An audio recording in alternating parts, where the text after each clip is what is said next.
نحمده ونصلي على رسوله الكريم اما بعد۔ قاری شاہد اسلام بٹ صاحب سے آپ سورہ مدثر کی قرأت سورت کے اختتام تک سن چکے ہیں پچھلی مرتبہ،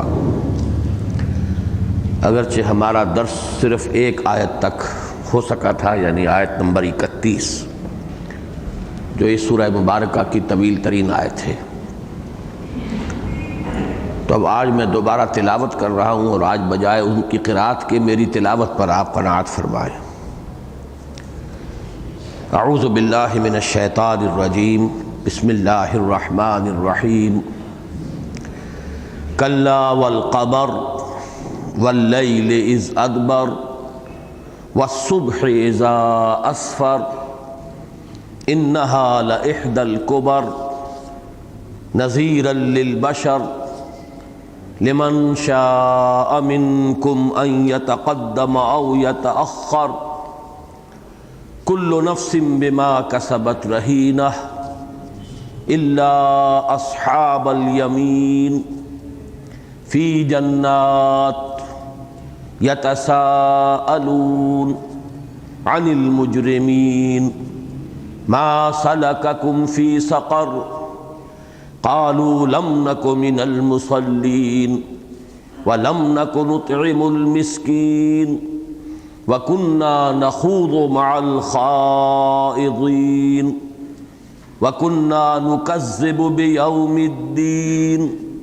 حَتَّى أَتَانَا الْيَقِينُ فَمَا تَنفَعُهُمْ شَفَاعَةُ الشَّافِعِينَ فَمَا لَهُمْ عَنِ التَّذْكِرَةِ مُعْرِضِينَ كَأَنَّهُمْ حُمُرٌ مُسْتَنفِرَةٌ فرت من قسورة بل يريد كل امرئ منهم أن يؤتى صحفا منشرة كلا بل لا يخافون الآخرة كلا إنه تذكرة فمن شاء ذكره وما يذكرون إلا أن يشاء الله هو اہل التقوی و اہل المغفرہ۔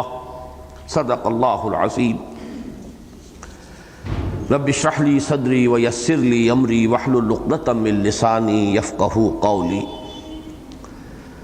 اللہم ربنا الہمنا رشدنا واعذنا من شرور انفسنا۔ اللہم ارنا الحق حقا وارزقنا اتباعہ وارنا الباطل باطلا وارزقنا اجتنابہ۔ اللہم ربنا زدنا ایمانا وہدا وعلما نافعا وعملا صالحا متقبلا آمین یا رب العالمین۔ جیسے کہ میں نے عرض کیا، ہمارا پچھلا درس ایک ہی طویل آیت پر مشتمل تھا، چونکہ اس میں ایک بڑا پیچیدہ مسئلہ 19 کے عدد کے حوالے سے زیر بحث آیا۔ اس سلسلے میں ڈاکٹر رشاد خلیفہ کے حوالے سے جو باتیں میں عرض کر چکا ہوں، ان کا جو خلاصہ ہے پھر ذہن میں تازہ کر لیں۔ اللہ کا شکر یہ ہے کہ اس سے پہلے بھی حروف مقطعات کے ضمن میں جو باتیں میں نے عرض کی تھیں، الحمدللہ کہ آخری غور و خوض کے بعد بھی میرا نتیجہ وہی ہے کہ یہ 19 کے عدد کا کوئی معاملہ قرآن مجید کے ساتھ جزوی طور پر تو حقیقت پر مبنی نظر آتا ہے۔ آیت بسم اللہ جس طور سے بھی لکھی گئی ہے، آخر قرآن مجید کا رسم الخط بھی اپنی جگہ پر بڑی اہمیت کا حامل ہے۔ کوئی سبب ہے کہ 113 مرتبہ آیت بسم اللہ قرآن مجید میں لکھی گئی تو اسی شکل میں لکھی گئی۔ بلکہ حال ہی میں عرض کروں کہ ہندوستان میں ایک صاحب نے قرآن مجید کا ایک خاص نسخہ شائع کیا ہے، الفی قرآن مجید۔ خاص صنعت انہوں نے یہ کی ہے کہ ایسا قرآن مجید کا نسخہ تیار کیا ہے جس میں ہر سطر الف سے شروع ہوتی ہے، اور عجیب حیرت ہے کہ اس میں بھی ایک معجزے کا سا پہلو نظر آتا ہے کہ شاذ ہی کہیں عبارت کا توازن جو ہے وہ ڈسٹرب ہوا ہے۔ اب آپ غور کیجئے، کتاب چل رہی ہے اور ایک شخص نے طے کر لیا ہے کہ ہر سطر الف سے شروع ہوگی، تو عین ممکن نظر آتا ہے کہ کہیں پھر اسے سطر کو بہت ہی گنجان کر کے لکھنا پڑے گا، کہیں ذرا کھول کر لکھنا پڑے گا، کہیں کہیں ایسا ہے اس نسخے میں، لیکن وہ بہت اس وقت مشہور ہے الفی نسخہ قرآن مجید کا۔ تو قرآن مجید کے بہت سے معاملات ایسے ہیں کہ جن میں سے ہر پہلو جو ہے اپنی جگہ پر ایک معجزہ ہے۔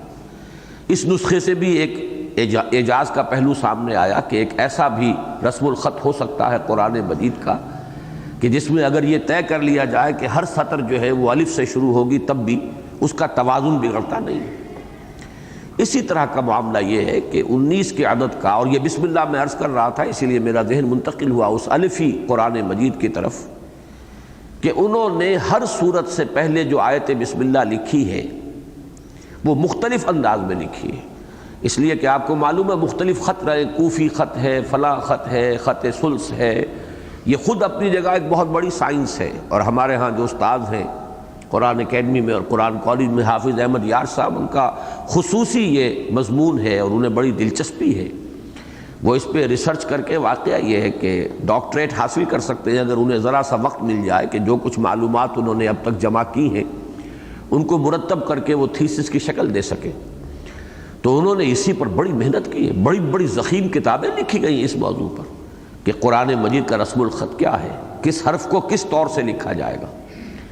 جیسے مالک یوم الدین، اس میں اگر آپ میم الف لام کاف کر دیں گے تو یہ غلط ہو جائے گا، یہ رسم عثمانی کے خلاف ہو گیا۔ لازماً آپ کو لکھنا پڑے گا مالک یوم الدین، میم کھڑا جو زبر ہوتا ہے اس کے ساتھ، گویا کہ لکھنے میں ملک آئے گا، میم لام کاف۔ اور اسی لیے ایک قرات بھی ہے ملک یوم الدین، آپ نے وہ سنا ہوگا ریکارڈ قاری عبد الباسط صاحب کا، جس میں انہوں نے دونوں طرح پڑھا ہے سورہ فاتحہ کو، مالک یوم الدین بھی اور ملک یوم الدین بھی۔ اب یہ دونوں قراتیں ہوئی اس شکل میں ممکن سکتی ہیں کہ لکھا گیا اسے میم لام کاف، اس لیے کہ زیر زبر ابتدا میں تھے ہی نہیں، یہ تو بعد میں لگائے گئے ہیں۔ اب میم پر زبر جو ہے پڑا زبر ہے یا کھڑا زبر ہے اس سے کوئی فرق واقع نہیں ہوتا، کھڑا زبر ہے تو وہ مالک بن جائے گا مالک یوم الدین، پڑا زبر ہے تو ملک یوم الدین بن جائے گا۔ تو یہ قراتیں جو ہیں اکثر و بیشتر ان کا اختلاف اسی بنیاد پر ہے، لیکن رسم الخط معین ہے۔ تو آخر یہ بسم اللہ الرحمن الرحیم اس انداز میں اگر لکھا گیا ہے تو یوں ہی نہیں لکھا گیا، اس کے پیچھے بھی کوئی نہ کوئی حقیقت ہے۔ اور جیسا کہ میں نے عرض کیا تھا سورہ قاف کی مثال سے میں کافی کنونس ہوا کہ کوئی نہ کوئی بات ہے، البتہ وہ ایک جزوی حقیقت ہے، اسے کلی حقیقت مان لینا، اسی کو اصول موضوع بنا کر اس حد تک آگے بڑھ جانا کہ پھر اسی کے حوالے سے قرآن مجید کے اندر کوئی رد و بدل بھی کیا جائے اور کچھ آیات کو جو ہے اس میں الحاقی قرار دیا جائے، یہ یقیناً بہت بڑا فتنہ ہے۔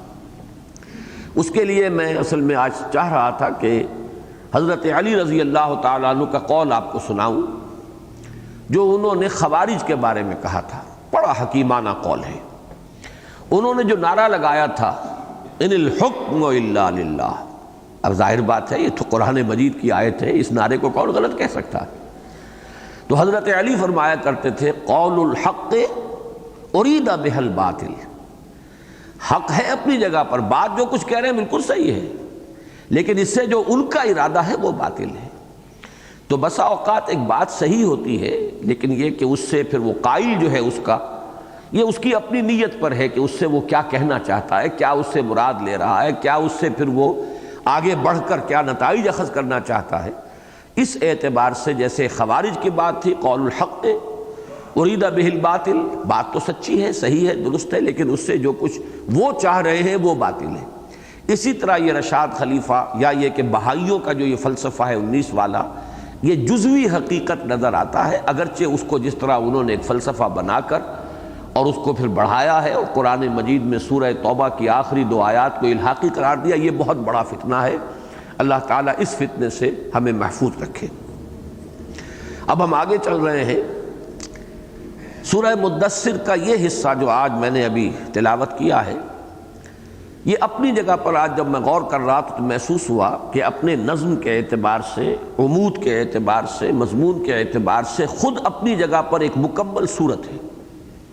یہ نہ سمجھیے کہ میں اسے صورت قرار دے رہا ہوں، میں صرف بات سمجھانے کے لیے کہہ رہا ہوں، صورت تو سورہ مدثر ہی ہے، اسی کا یہ جز ہے، لیکن اس پر غور کیا جائے تو معلوم ہوتا ہے کہ جس شان سے اب یہاں دوبارہ بات شروع ہو رہی ہے، کلا والقمر واللیل اذ ادبر والصبح اذا اسفر انہا لإحدی الکبر نذیرا للبشر، اب یہ انداز جو ہے یہ خود اپنی جگہ پر محسوس ہوتا ہے جیسے ایک مکمل صورت ہو۔ جیسے اگلی صورت شروع ہوگی لا اقسم بیوم القیامہ، اور یہ نوٹ کیجئے کہ اصل میں سورہ مدثر کا وہ حصہ جو ہم پڑھ چکے ہیں 31 آیات، اس کا معنوی ربط جو ہے سورہ مزمل سے ہے، اور یہ حصہ جو آج ہم پڑھ رہے ہیں جو 25 آیات پر مشتمل ہے، اس کا معنوی ربط سورہ قیامہ سے ہے، اور اس طریقے سے یہی مضمون ہے کہ جو پھر اور نکھر کر کھل کر مزید واضح ہو کر مزید مبرہن ہو کر نہایت جلالت شان کے ساتھ سورہ قیامہ میں آئے گا۔ اس میں کلا آغاز ہو رہا ہے، کلا والقمر واللیل اذ ادبر والصبح اذا اسفر انہا لإحدی الکبر۔ یہ قسم سے پہلے کلمہ نفی لانا یہ قرآن مجید کا عام اسلوب ہے، جیسے کہ اگلی صورت آئے گی لا اقسم بیوم القیامہ، آخری پارے میں ایک صورت ہے لا اقسم بہذا البلد، اب اس میں بڑی بحثیں ہوتی ہیں، درمیان میں بھی آتا ہے سورہ واقعہ میں ہم پڑھ چکے ہیں فلا اقسم بمواقع النجوم وانہ لقسم لو تعلمون عظیم، اسی طرح آخری پارے میں بھی ہے فلا اقسم بما تبصرون وما لا تبصرون۔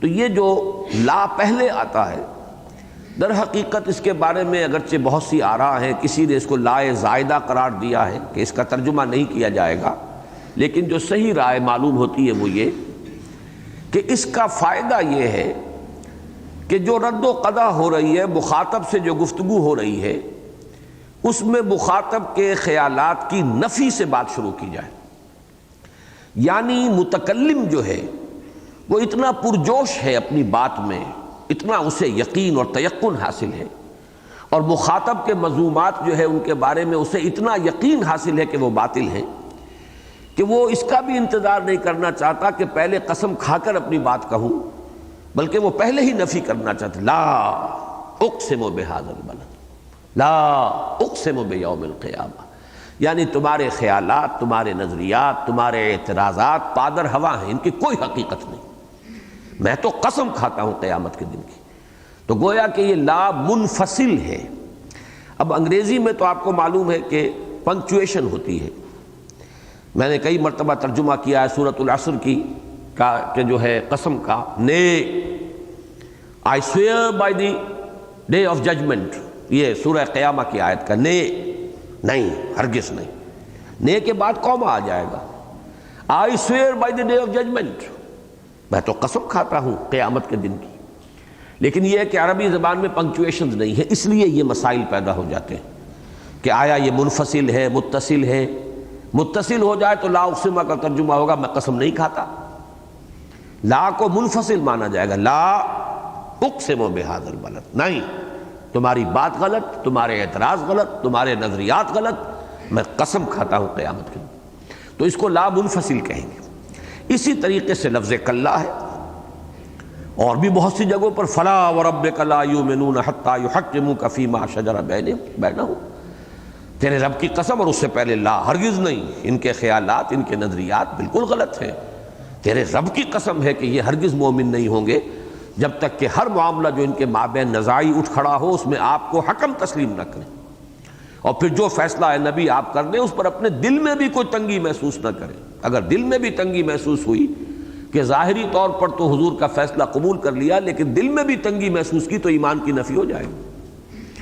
تو یہ وہ انداز ہے، کلا ہرگز نہیں، تمہارے خیالات غلط ہیں، تم آخرت کا انکار کر رہے ہو، تم ان آیات کا مذاق اڑا رہے ہو، 19 کے عدد کا استہزاء کر رہے ہو، تم جہنم کے جو نگران ہیں فرشتے ان کے بارے میں اس طرح کا مذاق کر رہے ہو کہ 10 کے لیے میں کافی ہوں، بقیہ 9 کا تم بندوبست کر لینا، یا میں تو 19 کے لیے میں کفایت کروں گا۔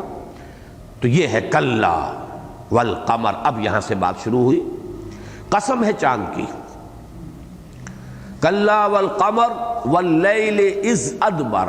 اب یہاں نوٹ کیجئے، دیکھیے جو بات میں نے آج کہی تھی رسم الخط کی اہمیت، اس کی ایک قرات یہ بھی ہے اذا دبرا، عام قرات جو خاص طور پر جس کے ہم عادی ہیں وہ تو اذ ادبرا ہے، زال پر جزم ہوگا، الف پر زبر آئے گا، اذ ادبرا. لیکن ایک یہ اذا دبرا، حروف وہی رہے، وہی لکھے جانے کی شکل تبدیل نہیں ہوگی. الف زال الف دال با را یہ لفظ. اب یا تو یہ کہ اذ ادبرا یا اذا دبرا، اور عربی زبان میں ادبرا اور دبرا کے درمیان معنوی اعتبار سے کوئی فرق نہیں. پیٹھ موڑنا، پیٹھ دکھانا. کلا والقمر ہرگز نہیں، قسم ہے چاند کی. واللیل اذ ادبر، اور قسم ہے رات کی جبکہ وہ پیٹھ موڑ لے، جانے لگے، رخصت ہو رہی ہو. والصبح اذا اسفر، اور قسم ہے صبح کی جبکہ وہ روشن ہو جائے. انہا لإحدی الکبر، یقیناً یہ بہت بڑی باتوں میں سے ایک بات ہے. اب یہ تو ظاہر ہے کہ یہاں 3 آیات قسموں پر ہیں، والقمر واللیل اذ ادبر والصبح اذا اسفر. اور مقسم علیہ جو ہے جس پر قسم کھائی گئی ہے انہا لإحدی الکبر. تو اب میں پہلے قسموں پر گفتگو کرنے سے پہلے مقسم علیہ کو سمجھ لیجئے. انہا لإحدی الکبر، یقیناً یہ بہت بڑی باتوں میں سے ایک بات ہے. کبر جمع ہے اور اس میں اختلاف ہے، کبیرہ کی جمع ہے یا کبرا کی جمع ہے. کبیرہ فعیل کے وزن پر صفت مشبہ، کبرا یہ در حقیقت افعل التفضیل کا صیغہ ہے. اکبر سے کبرا، اصغر سے صغرا، تو کبرا، تو کبرا کا جمع کبر یا کبیرہ کی جمع کبر. لیکن یہ کہ دونوں کا مفہوم ایک ہوا، یہ بہت بڑی باتوں میں سے ایک بات ہے. البتہ انہا کی ضمیر کہاں ہے، اس کا مرجع کون سا ہے، ہا سے اشارہ کس چیز کی طرف ہو رہا ہے؟ تقریباً مفسرین کا اس پر اجماع ہے کہ ہا کا اشارہ جو ہے یا ہا کی ضمیر جو ہے اس کا مرجع ہے سقر، جس کا ذکر چلا آ رہا تھا. سأصلیہ سقر وما ادراک ما سقر لا تبقی ولا تذر لواحۃ للبشر علیہا 19. وہاں سے بات بدلی تھی. ذرا ایک یوں سمجھیے کہ سائیڈ لائن پر بات ہو گئی تھی 19 کے حوالے سے. وما جعلنا اصحاب النار الا ملائکۃ وما جعلنا عدتهم الا فتنۃ للذین کفروا الی آخر الآیہ.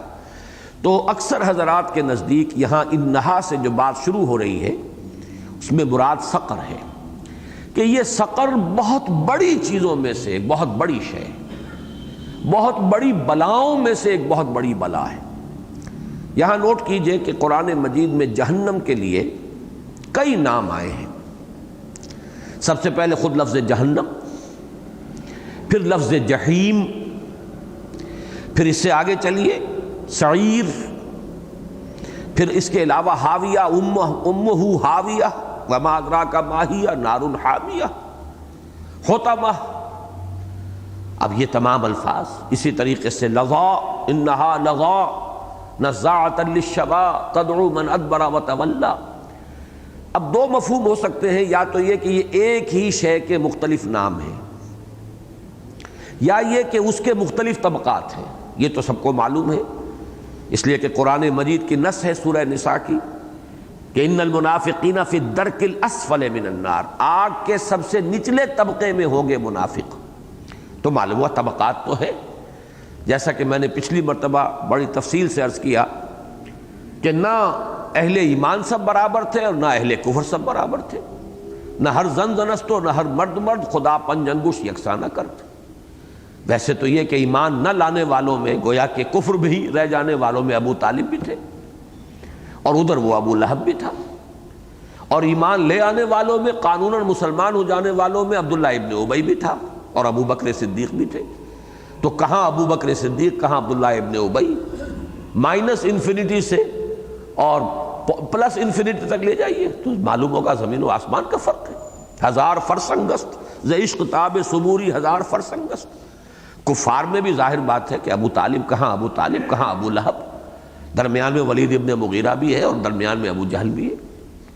تو معلوم یہ ہوا کہ جنت کے بھی طبقات ہوں گے، ہر ایک کو اپنے رتبے کے مطابق اللہ تعالیٰ جو ہے نعمتوں سے نوازے گا. اسی طرح جہنم کے بھی طبقات ہوں گے، جہنمی بھی سب برابر تو نہیں. تو یہ بھی ہو سکتا ہے کہ یہ جہنم کے مختلف طبقات کے نام ہوں، اور یہ بھی ہو سکتا ہے جہنمیں مختلف ہوں۔ اگر جنتان کا لفظ آیا ہے، جنات کا لفظ آیا ہے قرآن مجید میں، تو جنات جو ہے وہ جمع کا صیغہ ہے۔ اسی طرح ہو سکتا ہے کہ یہ جہنمیں بھی اپنے اپنے مختلف کیفیات کے ساتھ مستقل علیحدہ جہنمیں موجود ہیں، اور ان میں اب کہا جا رہا انہا لإحدی الکبر، یعنی تمام جہنمیں جو ہیں وہ اپنی جگہ پر بہت بڑی بلائیں ہیں، بڑی انسان کے لیے تکلیف دہ مقامات ہیں، لیکن یہ کہ ان میں خاص طور پر سقر، وہ تو گویا کہ ان میں بہت ہی نامور، سأصلیہ سقر وما ادراک ما سقر لا تبقی ولا تذر لواحۃ للبشر علیہا 19 کلا والقمر واللیل اذ ادبر والصبح اذا اسفر انہا لإحدی الکبر نذیرا للبشر۔ ایک رائے تو بہرحال یہ ہے کہ یہاں انہا کی ضمیر جو ہے اس کا مرجع ہے سقر۔ ایک دوسری بات یہ بھی نوٹ کرنے کی ہے کہ آیت نمبر 31 جس پر ختم ہوئی ہے وما ہی الا ذکری للبشر، وہاں بھی ہیا کی ضمیر کا مرجع جو ہے اس کے بارے میں ہم گفتگو کر چکے ہیں، اور اس میں اہل تفسیر نے 3 آراء دی ہیں، اور صاف نظر آ رہا ہے کہ جس کو یہاں انہا کہا ہے اسی کو وما ہی سے تعبیر کیا گیا، دونوں چیزیں ایک ہیں، وما ہی الا ذکری للبشر، اور یہاں یہ کہ نذیرا للبشر، ذکری للبشر نذیرا للبشر، یہ بالکل متوازی چیزیں ہیں، لوگوں کے لیے، انسان کے لیے نصیحت کی بات اور لوگوں کو خبردار کرنے والی بات، انذار، تذکیر، یہ تو بالکل یوں سمجھیے کہ ایک ہی عمل کے مختلف پہلو ہیں۔ تو وما ہی الا ذکری للبشر کلا انہا کلا والقمر واللیل اذ ادبر والصبح اذا اسفر انہا لإحدی الکبر، تو وہاں ہیا کی ضمیر کے بارے میں مفسرین نے 3 رائے دی ہیں۔ سقر بھی ہو سکتا ہے، یہ آیات بھی ہو سکتی ہیں جن کے ذریعے سے انذار کیا جا رہا ہے، اور ان کی تعداد بھی ہو سکتی ہے۔ اسی کے حوالے سے میری جو رائے ہے، اور یہ رائے جو ہے مولانا اصلاحی صاحب نے بھی ظاہر کی ہے اور میں ان سے متفق ہوں، کہ یہاں سقر جو ہے اس کی طرف اشارہ نہیں ہے، بلکہ یہ آیات جو ہے انذار کی جو نازل ہو رہی ہیں، سورت جس سے شروع ہوئی ہے یا ایھا المدثر قم فانذر، یہ انذار کا مضمون، اور آگے بھی چل کر نذیرا للبشر، یہ خبردار کرنے والی شے ہے، آگاہ کرنے والی ہے لوگوں کے لیے۔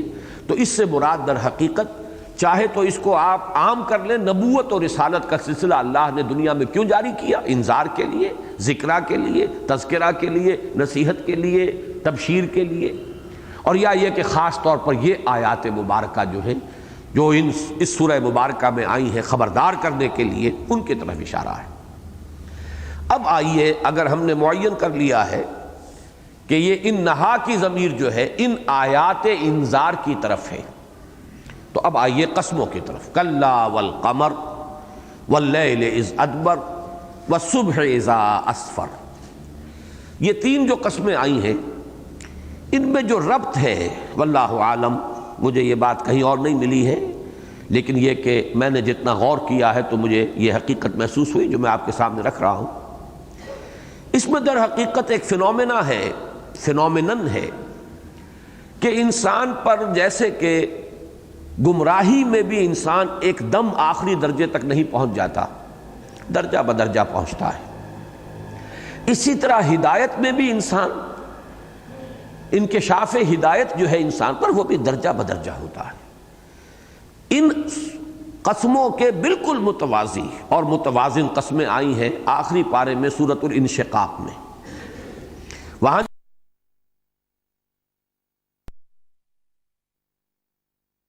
وما وسق والقمر اذا اتسق لترکبن طبقا عن طبق، وہاں بھی تدریج آئی ہے کہ میں قسم کھاتا ہوں شفق کی۔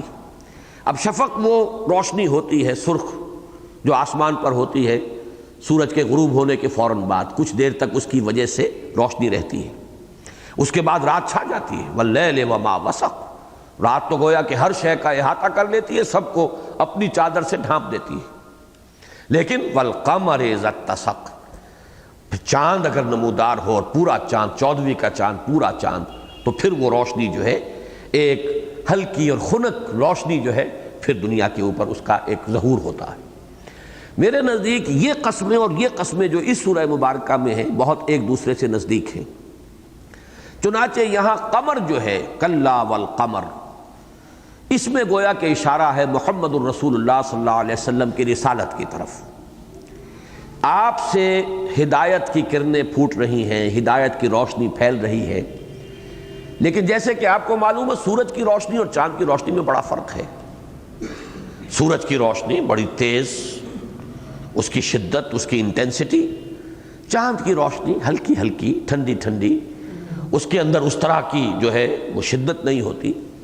تو آغاز میں دعوت نبوی صلی اللہ علیہ وسلم کی کیفیت ابھی یہ ہے، ابھی سورج کی طرح جیسے سورج نصف النہار پر چمک رہا، ابھی وہ کیفیت نہیں ہے۔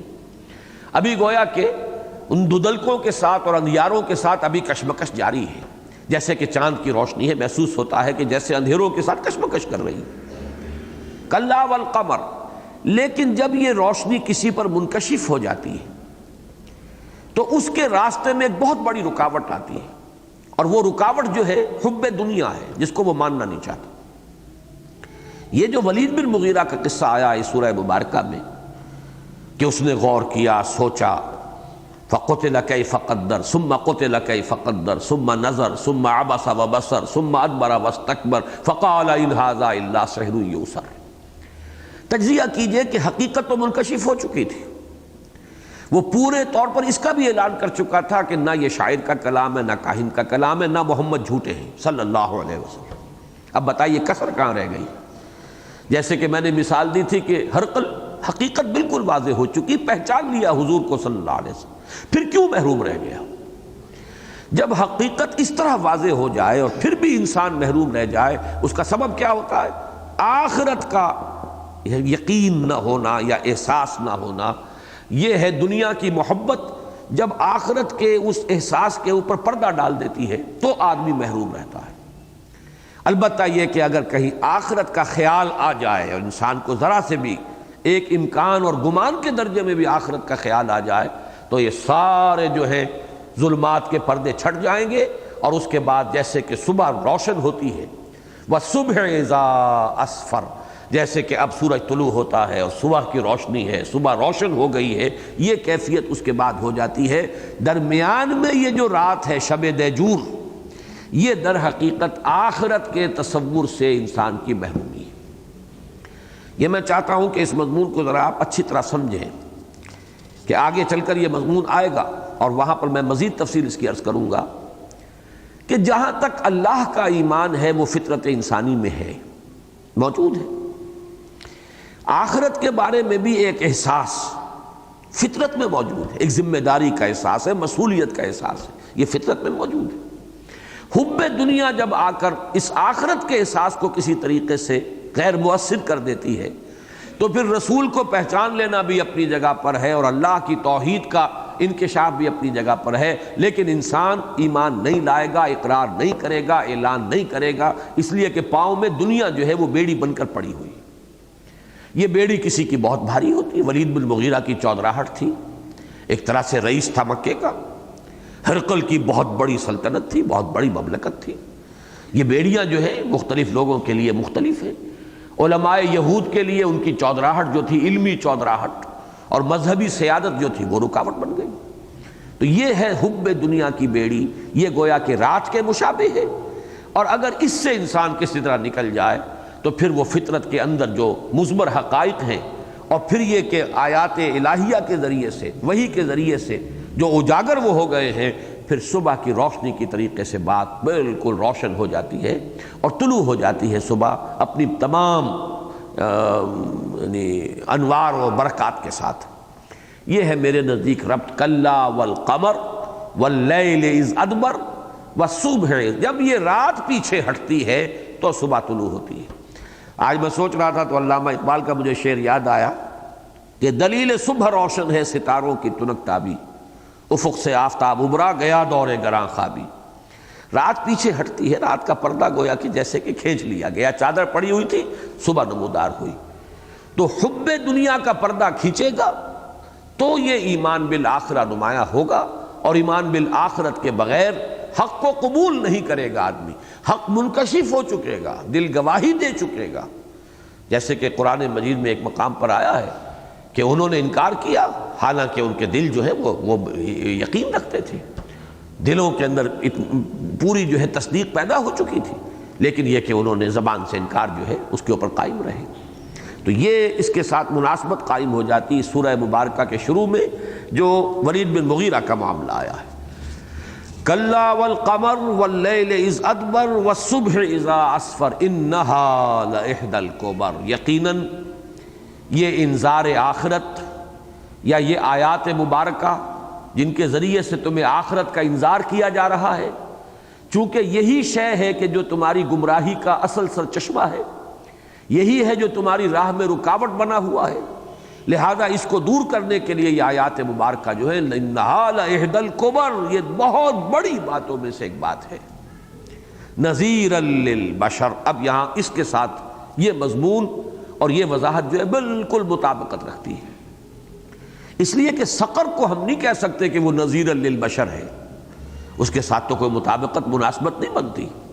سقر انسان کے لیے عذاب کا ایک جگہ ہے، اس کو جو ہے جس طریقے سے بھی آپ کہیں، لیکن یہ کہ نذیر تو بنے گی تو یہ آیت بنے گی، خبردار کرنے والی تو ہے رسالت محمدی صلی اللہ علیہ وسلم، آگاہ کرنے والی چیز تو وہ ہے۔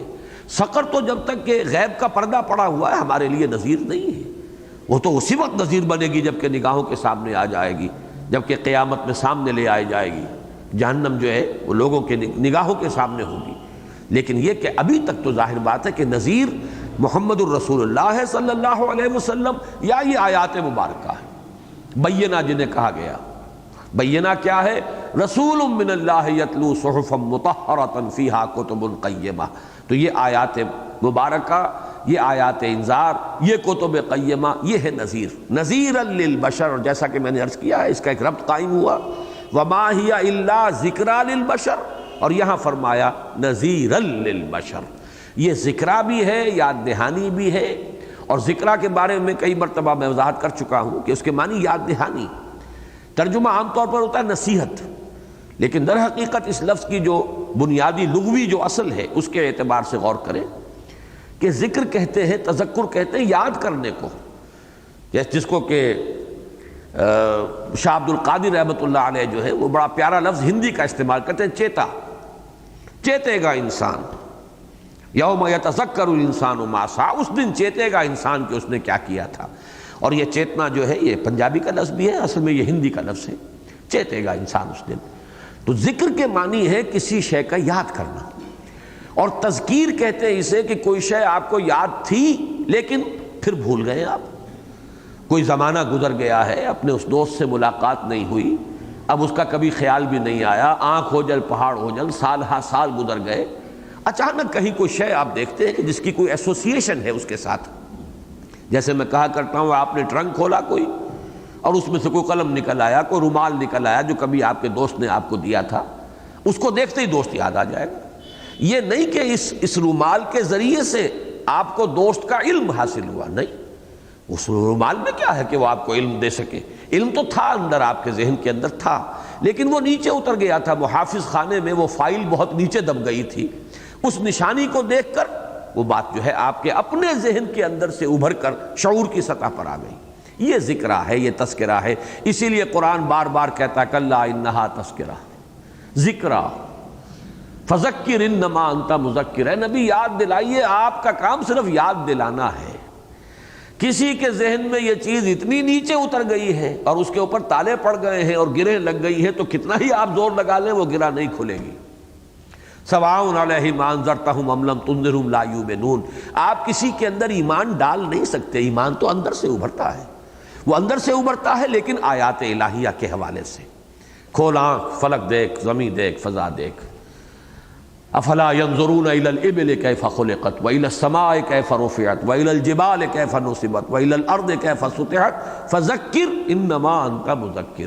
اے نبی آپ اشارے کر دیجئے کہ دیکھو بھائی اس آسمان کو دیکھو کیسے اس کو بلند کر دیا ہے، اس زمین کو دیکھو کیسے اسے بچھونے کی طرح بچھا دیا ہے، ان پہاڑوں کو دیکھو کیسے انہیں جما دیا ہے، اپنے اس اونٹ کو دیکھو کس طرح تمہارے حالات کے مطابق اللہ نے اس کا جسمانی نظام بنا دیا ہے۔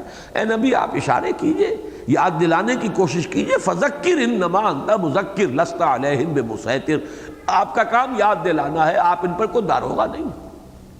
تو یہ ہے ذکریٰ للبشر، اور یہاں نذیرا للبشر، یہ خبردار کرنے کے لیے ہے۔ اور اس کو گرامر میں یوں سمجھیے کہ نذیر، ویسے تو یہ کہ اس میں فاعل کی شکل بھی ہو سکتا ہے، صفت مشبہ جو ہے فعیل کے وزن پر، وہ کبھی فاعل کے معنی دیتا ہے، کبھی مفعول کے معنی دیتا ہے۔ تو یہاں پر یہ بھی ہو سکتا ہے کہ یہ صفت مشبہ فاعل کے معنی میں ہو، کہ یہ انذار کرنے والی ہیں یہ آیات، اور یہ بھی ہو سکتا ہے نکیر جیسے کہ مصدر ہے ایسے یہاں بھی مصدر ہو، یہ ڈرانا ہے، یہ خبردار کرنا ہے، یہ تمہیں آگاہ کر دینا ہے۔ کلا انہا لإحدى الكبر نذیرا للبشر لمن شاء منکم من یتقدم او یتأخر، تم میں سے ہر اس شخص کے لیے جو چاہے آگے بڑھنا یا پیچھے رہ جانا۔ یہ بھی قرآن مجید کی اصطلاح ہے، تقدم اور تأخر، آگے بڑھنا پیچھے رہ جانا۔ یہی باب تفعیل سے اگلی صورت میں آیا ہے سورہ قیامہ میں، يُنَبَّأُ الْإِنسَانُ يَوْمَئِذٍ بِمَا قَدَّمَ وَأَخَّرَ، اس روز خبردار کر دیا جائے گا انسان کو، جتلا دیا جائے گا کیا اس نے آگے کیا کیا پیچھے کیا۔ تو اب یہ دو اسلوب ہو گئے، معانی اور مراد کے اعتبار سے دونوں ایک ہو جائیں گے، لیکن اپنی جگہ پر ہر ایک کے مفہوم کو سمجھیے۔ یہ جو تقدم یا تاخر ہے، اس کے بارے میں تو سمجھنا چاہیے کہ یہ ہے عن الخیر یا الی الخیر، لمن شاء یتقدم الی الخیر و الی الہدی او یتأخر من الخیر او من الہدی، تو یا تو یہ عن کے ساتھ اور یا الی کے ساتھ ہوگا، تاکہ ہر شخص کے اختیار ہے کون آگے بڑھنا چاہتا ہے خیر کی طرف، ہدایت کی طرف، جس میں یہ رجحان ہوگا، جس میں یہ طلب صادق ہوگی، یہ آیات اس پر حقیقت کو منکشف کر دے گی، اور جس میں یہ رجحان ہی نہیں ہے، جو زیغ اور کجی ہی کا طالب ہے، جو پیچھے ہی رہنا چاہتا ہے تو پیچھے رہے، جیسا کہ اس میں ہم پڑھ چکے ہیں کہ اللہ تعالیٰ اسی طرح بہت سو کو گمراہ کرتا ہے اور بہت سو کو ہدایت دے دیتا ہے۔ یضل بہ کثیرا ویہدی بہ کثیرا، یہ سورہ بقرہ میں آیا تھا، اور یہاں بھی آپ پڑھ چکے ہیں کذالک یضل اللہ من یشاء ویہدی من یشاء، کذالک یضل اللہ من یشاء ویہدی من یشاء وما یعلم جنود ربک الا ہو۔ تو معلوم یہ ہوا کہ اس میں اصل فیصلہ کن شے، یہ بات اس صورت کے آخر میں آ کر اس کی حقیقت ایک اور بھی منکشف ہوگی۔ ابھی جہاں تک انکشاف حقیقت ہو رہا ہے اسی تک اپنی نگاہ کو رکھیے کہ یہ اختیار انسان کا ہے۔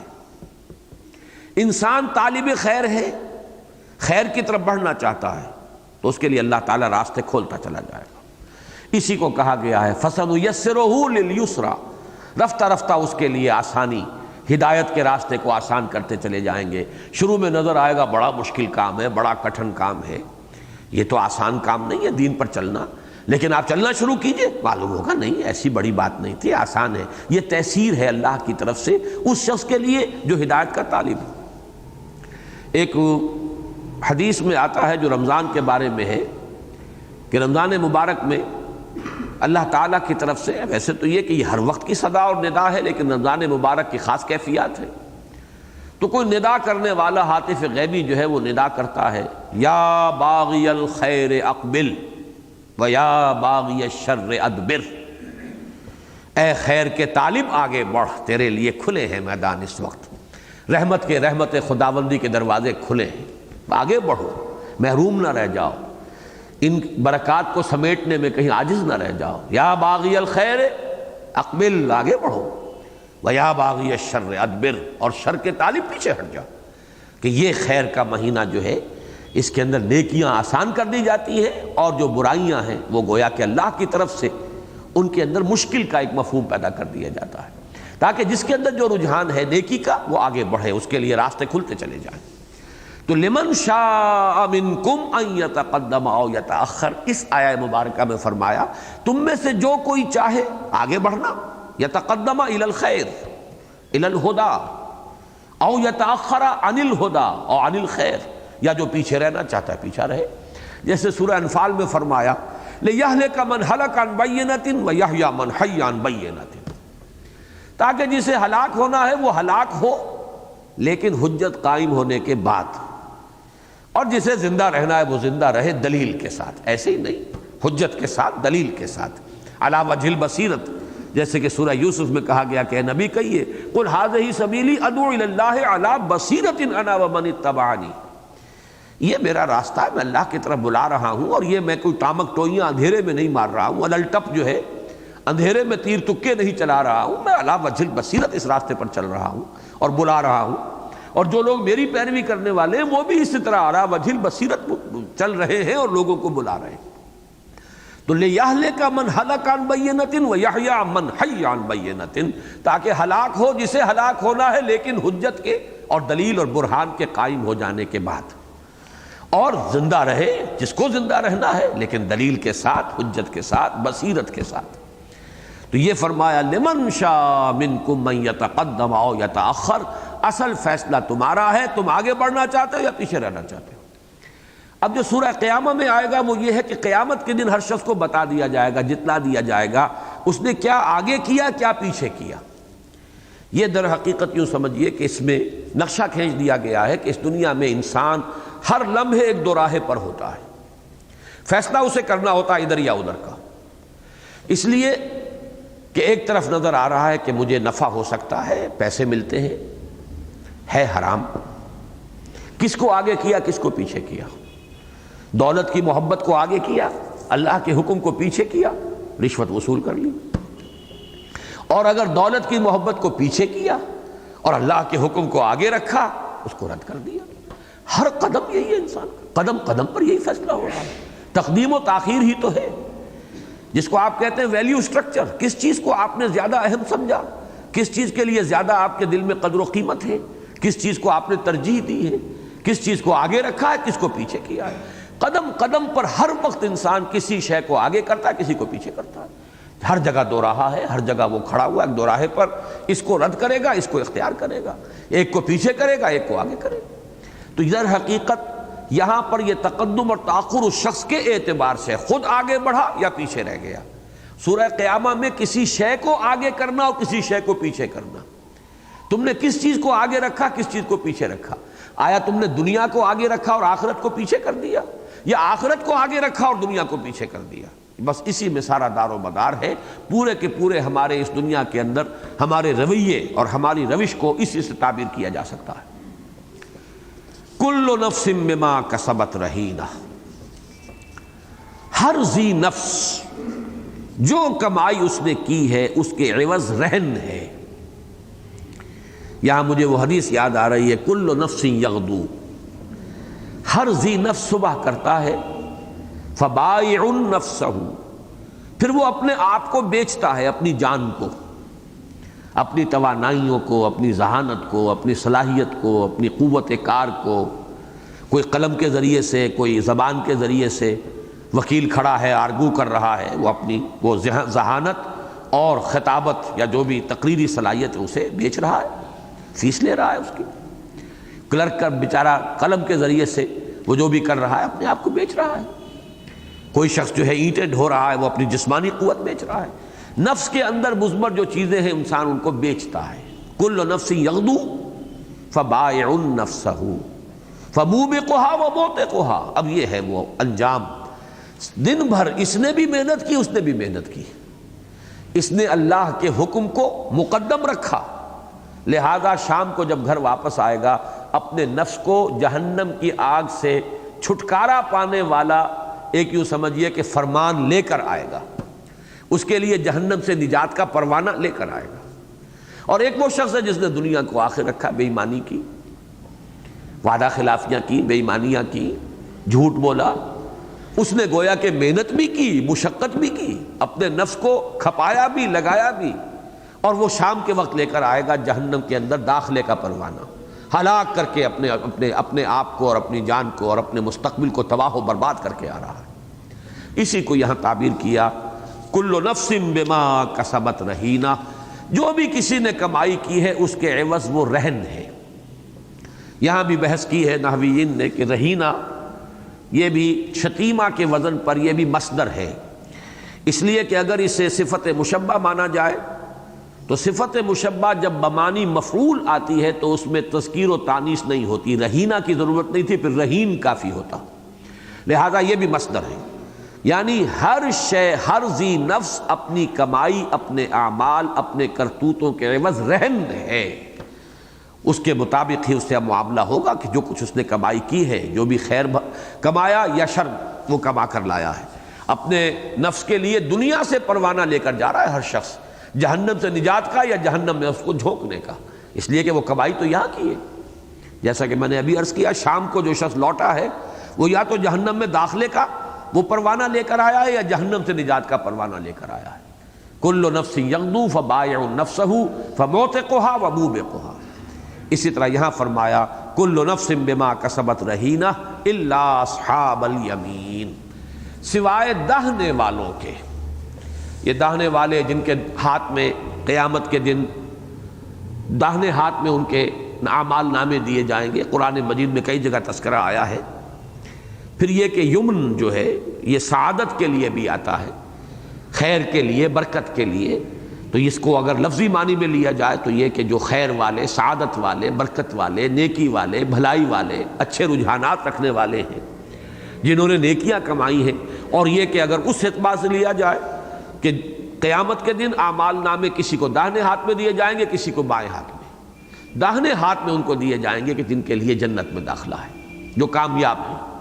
الا اصحاب الیمین فی جنات، وہ جنتوں میں ہوں گے۔ اب یہاں پھر دیکھیے جمع کا صیغہ آ گیا، فی جنات، جنتوں میں ہوں گے، اور اس کے اندر پھر وہی بات کہ درجات ہیں مختلف جنتوں کے۔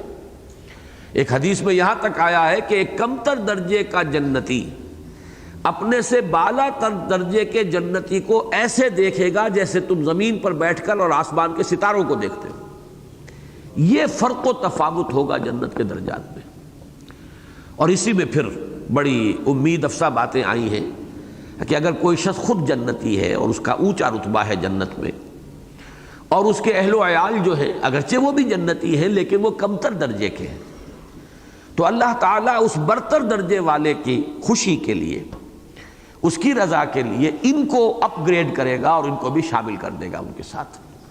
یہ ہے در حقیقت ان کا لحاظ کہ وہ ان کی آنکھیں ٹھنڈی ہوں، ان کے اہل و عیال بھی ان کے ساتھ، الحقنا بہم ذریتہم، ہم ملا دیں گے ان کے ساتھ ان کی ذریت کو، لیکن بشرطے کہ وہ ذریت خود جنتی ہو۔ کمتر درجے کی جنت سے اٹھا کر برتر جنت میں تو لے جایا جائے گا، لیکن اس کی بنیاد پر یہ نہیں ہے کہ جہنمی جنتی بن جائے، وہ بات بالکل مختلف ہے۔ لیکن یہ ہے کہ جس نے کوالیفیکیشن ٹیسٹ پاس کر لیا ہے اس سے وہ نکل آیا، تو اب درجوں کی بات ہے۔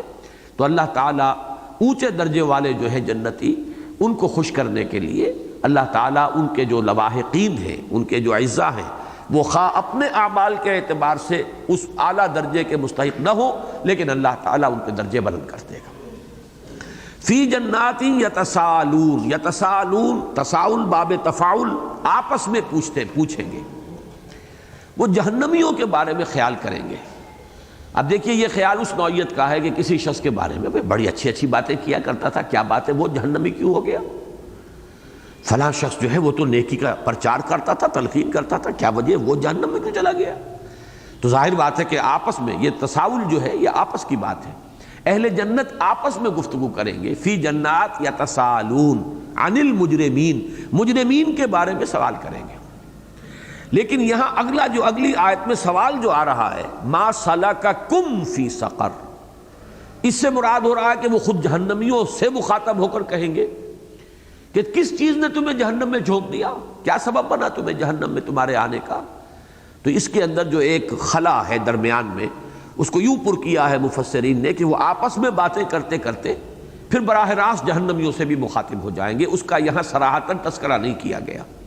لیکن یتساءلون کے معنی بہرحال یہی ہے کہ وہ آپس میں گفتگو کر رہے ہوں گے کہ ہم یہ لوگ جہنم میں کیوں چلے گئے، کیا وجہ ہوئی، فلاں شخص جو ہے کیوں گیا، کیا سبب ہوا، کیا شامت اعمال ان کی ہوئی، تو اس کا وہ آپس میں تذکرہ کر رہے ہوں گے۔ اور اسی تذکرے کے دوران اچانک، اور جب میں یہ سوچ رہا تھا تو آج کے زمانے کی ایک چیز ہے کہ جس کو کانفرنس کال کہتے ہیں، ہمارے ہاں تو ابھی اس کا اعتبار نہیں ہے حساب، امریکہ وغیرہ میں بڑے ممالک میں اس کا نظام ہے، آپ ٹیلی فون پر کانفرنس کر سکتے ہیں۔ وہ گفتگو آپ کی ہو رہی ہے، اس سے ہو رہی ہے، آپ ہزاروں میل کے فاصلے پر بیٹھے ہو، کانفرنس ہو رہی ہے، مشورے ہو رہے ہیں۔ اور ظاہر بات ہے کہ جنت اور جہنم کے چاہے فاصلے کتنے بھی ہوں، لیکن وہاں کا جو فزیکل لا ہے وہ بہت مختلف ہے یہاں کے فزیکل لا سے۔ جب آج ہمارا حال یہ کہ باتیں کرتے کرتے فوراً ڈائل گھماتے ہیں، اور آپ اگر آپ کا ڈائریکٹ جو ہے وہ لائن ہے باہر کی، امریکہ سے ہی بات کر لیتے ہیں، تو اسی طریقے سے وہاں چاہے کتنے بھی فاصلے ہوں گے، وہ آپس میں گفتگو کرتے ہوئے وہ پھر اہل جہنم سے بھی سوال کر لیں گے، ما سلککم فی سقر، تمہیں کس چیز نے جھونکا ہے اس سقر میں۔ یہ گویا کہ ایک طرح سے پھر ایک وزنی دلیل بنتی ہے ان مفسرین کے حق میں جنہوں نے انہا لإحدی الکبر اور وما ہی الا ذکری للبشر میں ہیا اور حاج کی ضمیروں کا سقر ہی کو مرجع مانا ہے، اس لیے کہ یہ لفظ جو ہے معلوم ہوتا ہے اس سورہ مبارکہ میں کافی تانے بانے کی طرح پر یہ بنا ہوا ہے۔ سأصلیہ سقر وما ادراک ما سقر لا تبقی ولا تذر، اب پھر یہاں یہ آ گیا ما سلککم فی سقر، کس چیز نے تمہیں جھونک دیا ہے جہنم میں، سقر میں، کیا سبب بنا۔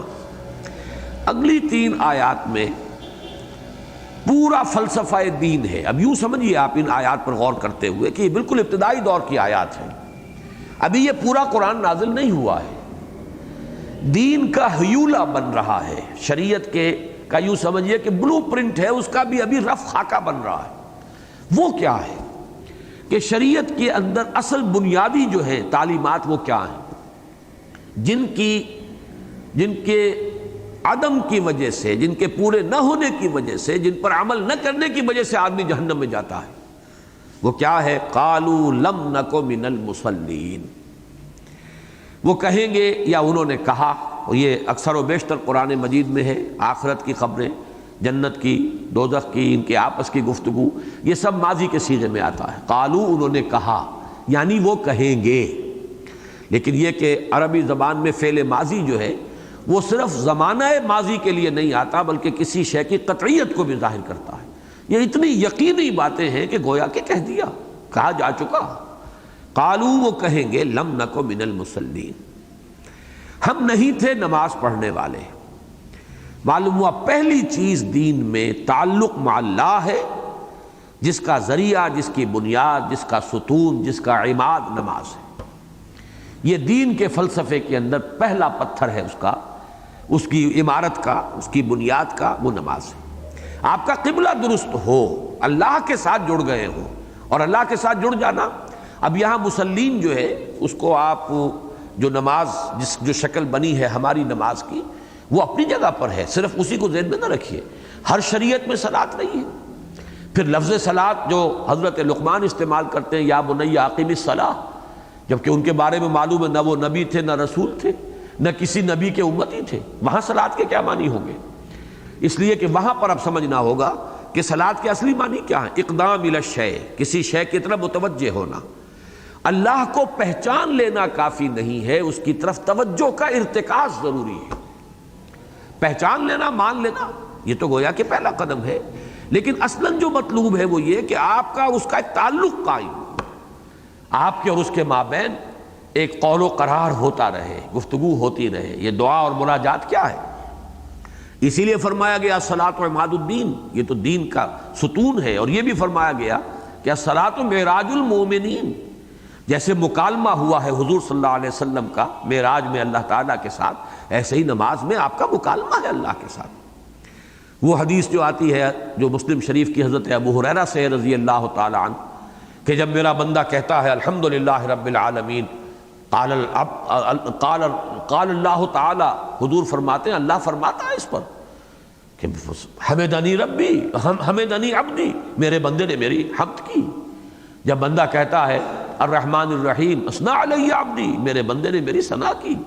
جب بندہ کہتا ہے مالک یوم الدین، اللہ فرماتا ہے مجدنی عبدی، میرے بندے نے میری بڑی تمجید کی، میرا بڑا مقام بیان کیا۔ تو یہ تو ایک مسلسل یوں سمجھیے کہ نماز کا معاملہ جو ہے وہ تو یہ کہ جن کے تو وہ قلب بیدار ہوتے ہیں انہیں تو اس کی کیفیت کا احساس ہوتا ہے کہ جیسے وہ حضوری قلب جنہیں میسر ہے، گویا کہ ایک مکالمہ اللہ کے ساتھ ہو رہا ہے۔ علامہ اقبال نے اسی کو، جو ان کا لیکچر ہے غالباً چوتھا ہے شاید یا تیسرا، meaning of prayer in Islam, reconstruction میں، تو اس پریئر کی جو حقیقت انہوں نے بیان کی، پریئر کیا ہے؟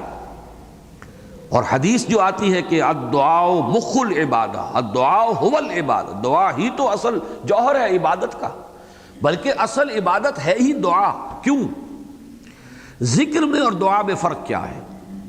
ذکر آپ کر رہے ہوتے ہیں سبحان اللہ سبحان اللہ سبحان اللہ، یہ غیابی ذکر ہے، اس میں اللہ سے خطاب نہیں ہے آپ کا، آپ نے ایک حقیقت کی تکرار کر رہے ہیں، اللہ اکبر اللہ اکبر اللہ اکبر، یہ ذکر ہو رہا ہے، لیکن یہ اللہ اکبر ایک جملہ خبریہ ہے، اس میں آپ کا کوئی خطاب اللہ کے ساتھ نہیں ہے۔ دعا میں مخاطبت ہوتی ہے، اے میرے رب، اے پروردگار، اے میرے مالک، اے رحیم، اے شفیق۔ اب یہ جو گفتگو کا انداز ہے، اس کو کہتے ہیں علامہ اقبال کہ یہ انفائنائٹ ایگو اور اس کے سامنے آ کر فائنائٹ ایگو کھڑی ہوتی ہے اس وقت۔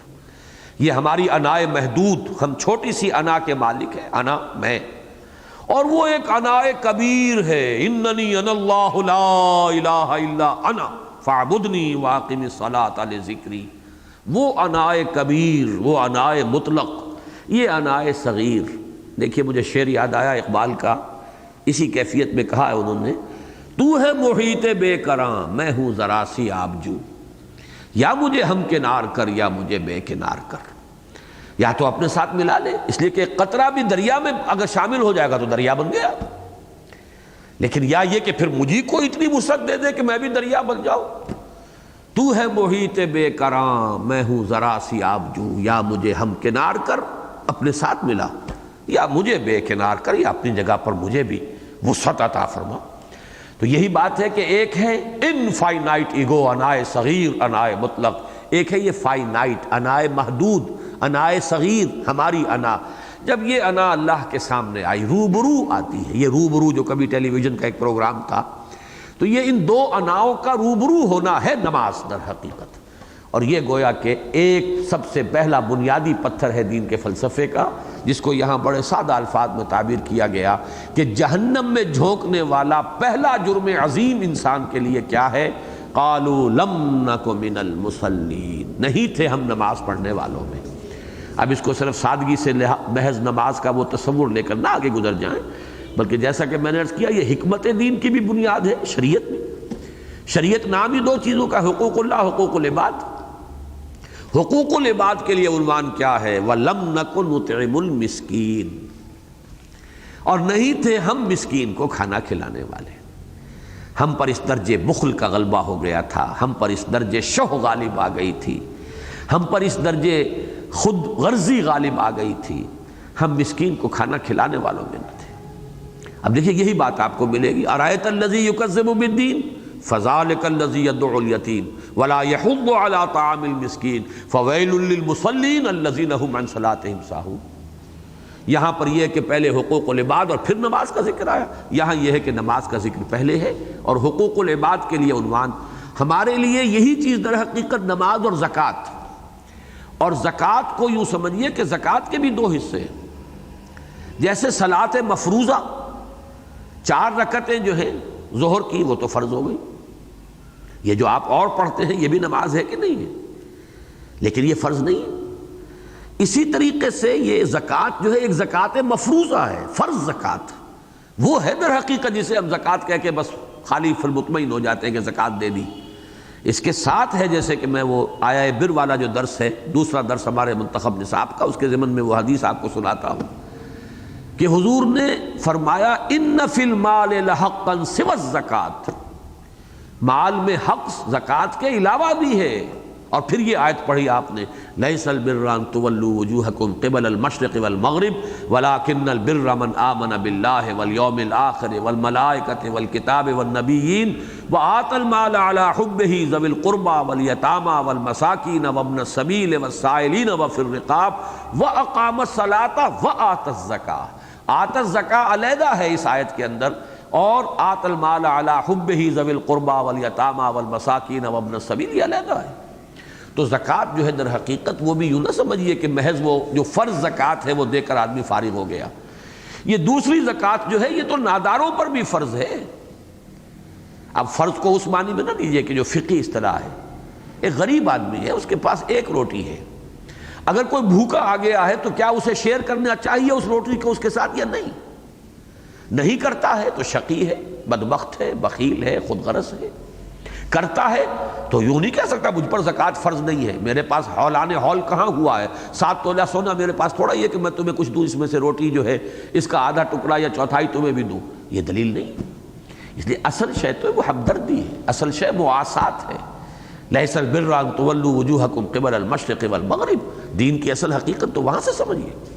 تو یہ 2 چیزیں یہاں پر فرمائیں، قالوا لم نک من المصلین ولم نک نطعم المسکین، انہوں نے کہا نہیں تھے ہم نماز پڑھنے والے اور نہیں تھے ہم مسکین کو کھانا کھلانے والے، ہم کھلاتے نہیں تھے کھانا۔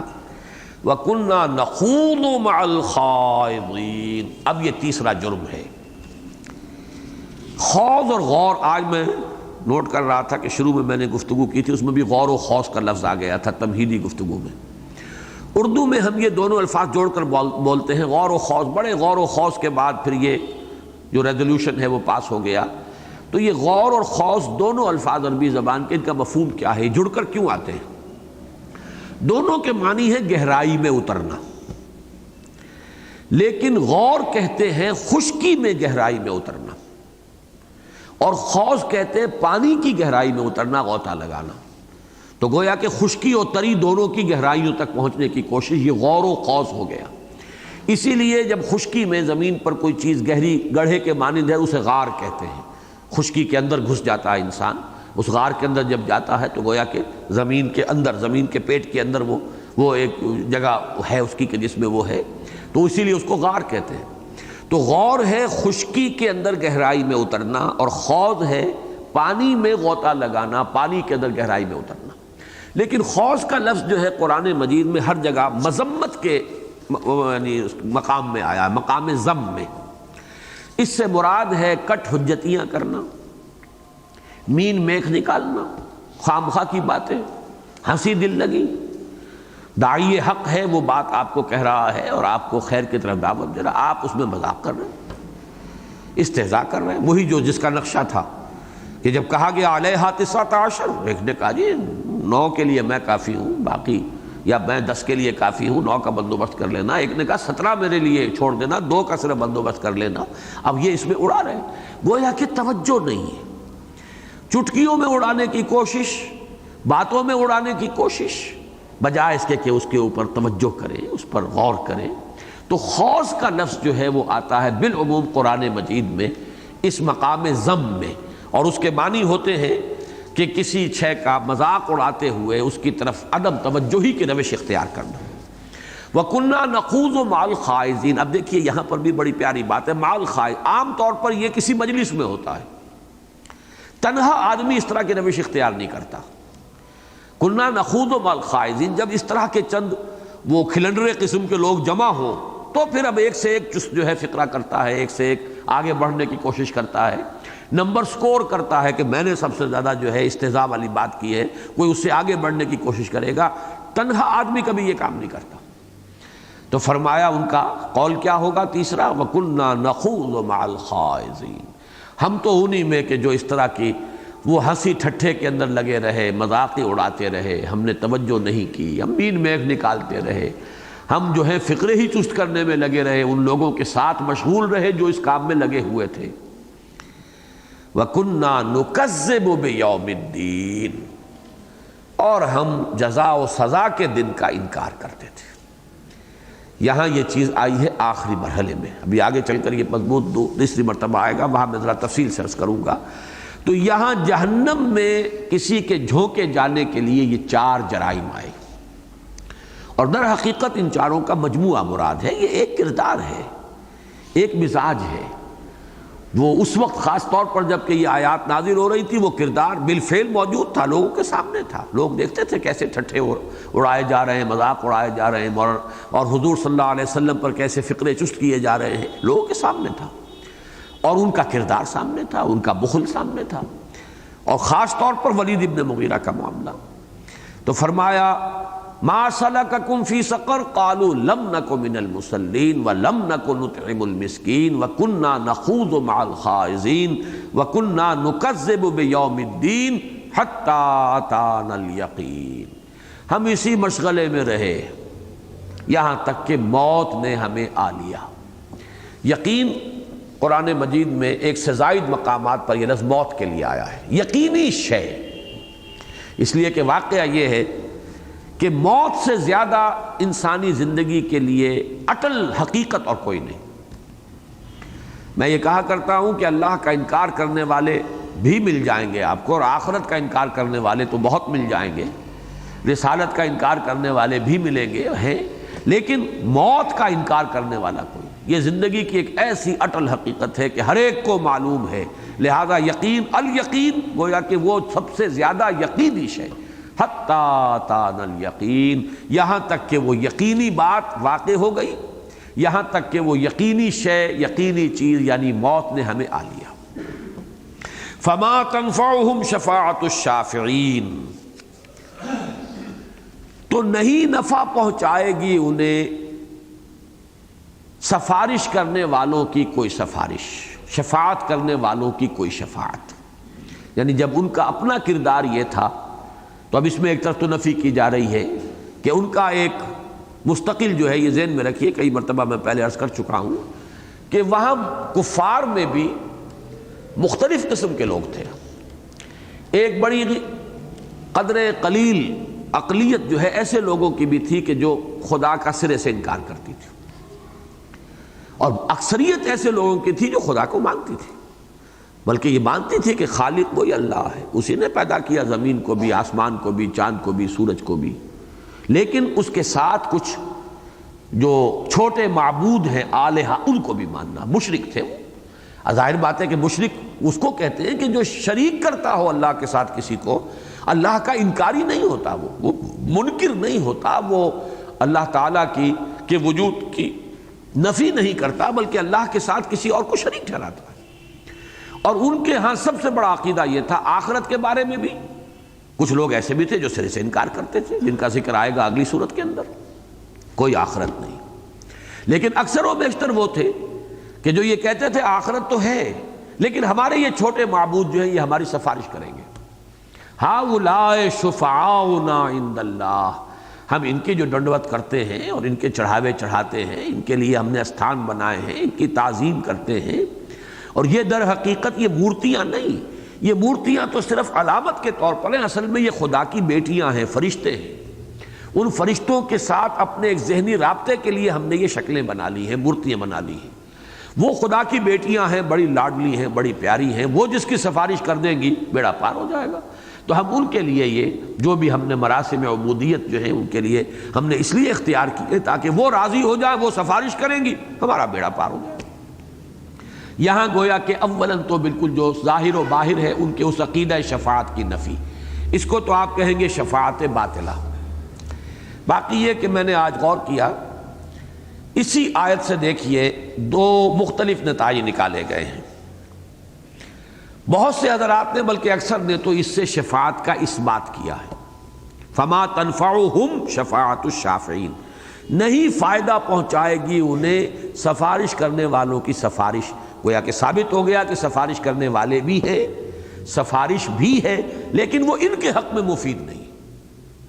الفاظ جو ہیں آیت کے وہ بول رہے ہیں، نتیجہ یہی نکل رہا ہے، اور یہی اہل سنت والجماعت کا متفق علیہ جو ہے یہی موقف ہے، یہی عقیدہ ہے، سفارش ہے، شفاعت ہے۔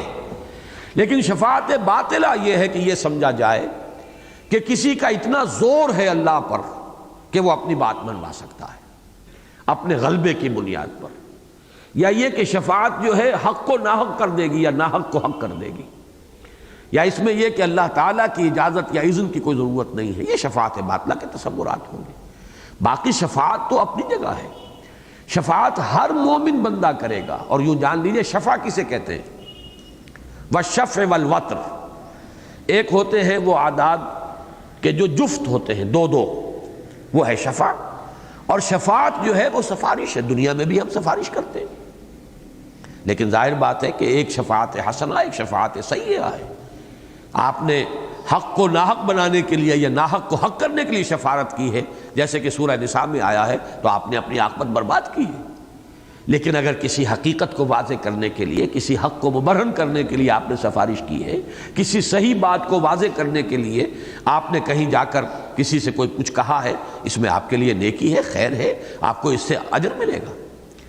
اسی طریقے جب ہم دعا کرتے ہیں اللہ فلاں بندے کو بخش دے، یہ بھی شفاعت ہے، اس کا اپنا عمل اپنی جگہ پر ہے، لیکن ہم جو کہہ رہے ہیں اے اللہ اس کو بخش دے، اے اللہ اس پر رحم فرما، یہ شفاعت ہے۔ تو شفاعت کا مطلقاً انکار در حقیقت کسی طرح بھی درست نہیں ہے، اور قیامت میں بھی شفاعت ہوگی، انبیاء بھی کریں گے، صدیقین بھی کریں گے، شہداء بھی کریں گے، صالحین اہل ایمان بھی کریں گے، اور یہ تمام احادیث کے ذریعے سے ثابت ہے۔ لیکن یہ کہ اس کی ایک لمٹس ہے، ایک تو یہ کہ جس کو اللہ کی طرف سے اجازت ہوگی وہ شفاعت کرے گا، جس کے حق میں اجازت ہوگی اس کے لیے شفاعت کی جائے گی، یہ نہیں کہ مطلقاً جس کا جی چاہے، جس کے لیے چاہے وہ شفاعت کر دے۔ اس میں ذرا سا ایک اشکال پیدا ہوتا ہے، پھر شفاعت کی ضرورت کیا ہے؟ اگر برسر عام ایک بات کہی جا رہی ہے، یوں سمجھیے ہمارے ذہن میں نقشہ اصل میں آتا ہے اپنے مشاہدے کی بنیاد پر کہ جیسے دنیا میں عدالتیں لگتی ہیں، ایک طرف مجرم یا ملزم کھڑا ہے، دوسری طرف پروزیکیوشن والے کھڑے ہیں، اب ان کے سامنے اگر وہ جو جج ہے وہ کہ بھئی آپ اس کی سفارش کر سکتے ہیں، تو معلوم یہ ہوا کہ اس کی کیا سفارش ہوئی، تو آپ ہی نے سفارش کی ہے خود ہی، یہ تو جج ہی کی طرف سے اشارہ ہوا ہے، تو پھر یہ کہ ان کا پھر کیا مقام ہے، ان سے کہلوانے کا فائدہ کیا ہے؟ حقیقت میں اس میں جو چیز مضمر ہے اور جو چیز ہماری نگاہوں سے اوجھل رہ جاتی ہے کہ یہ چیزیں اس طرح واضح نہیں ہوں گی، وہاں بھی اللہ تعالیٰ کی طرف سے اخفاء کے ساتھ اپنے نیک بندوں کو اجازت دی جائے گی کہ فلاں کے حق میں اگر آپ شفاعت کرنا چاہیں تو کر دیں۔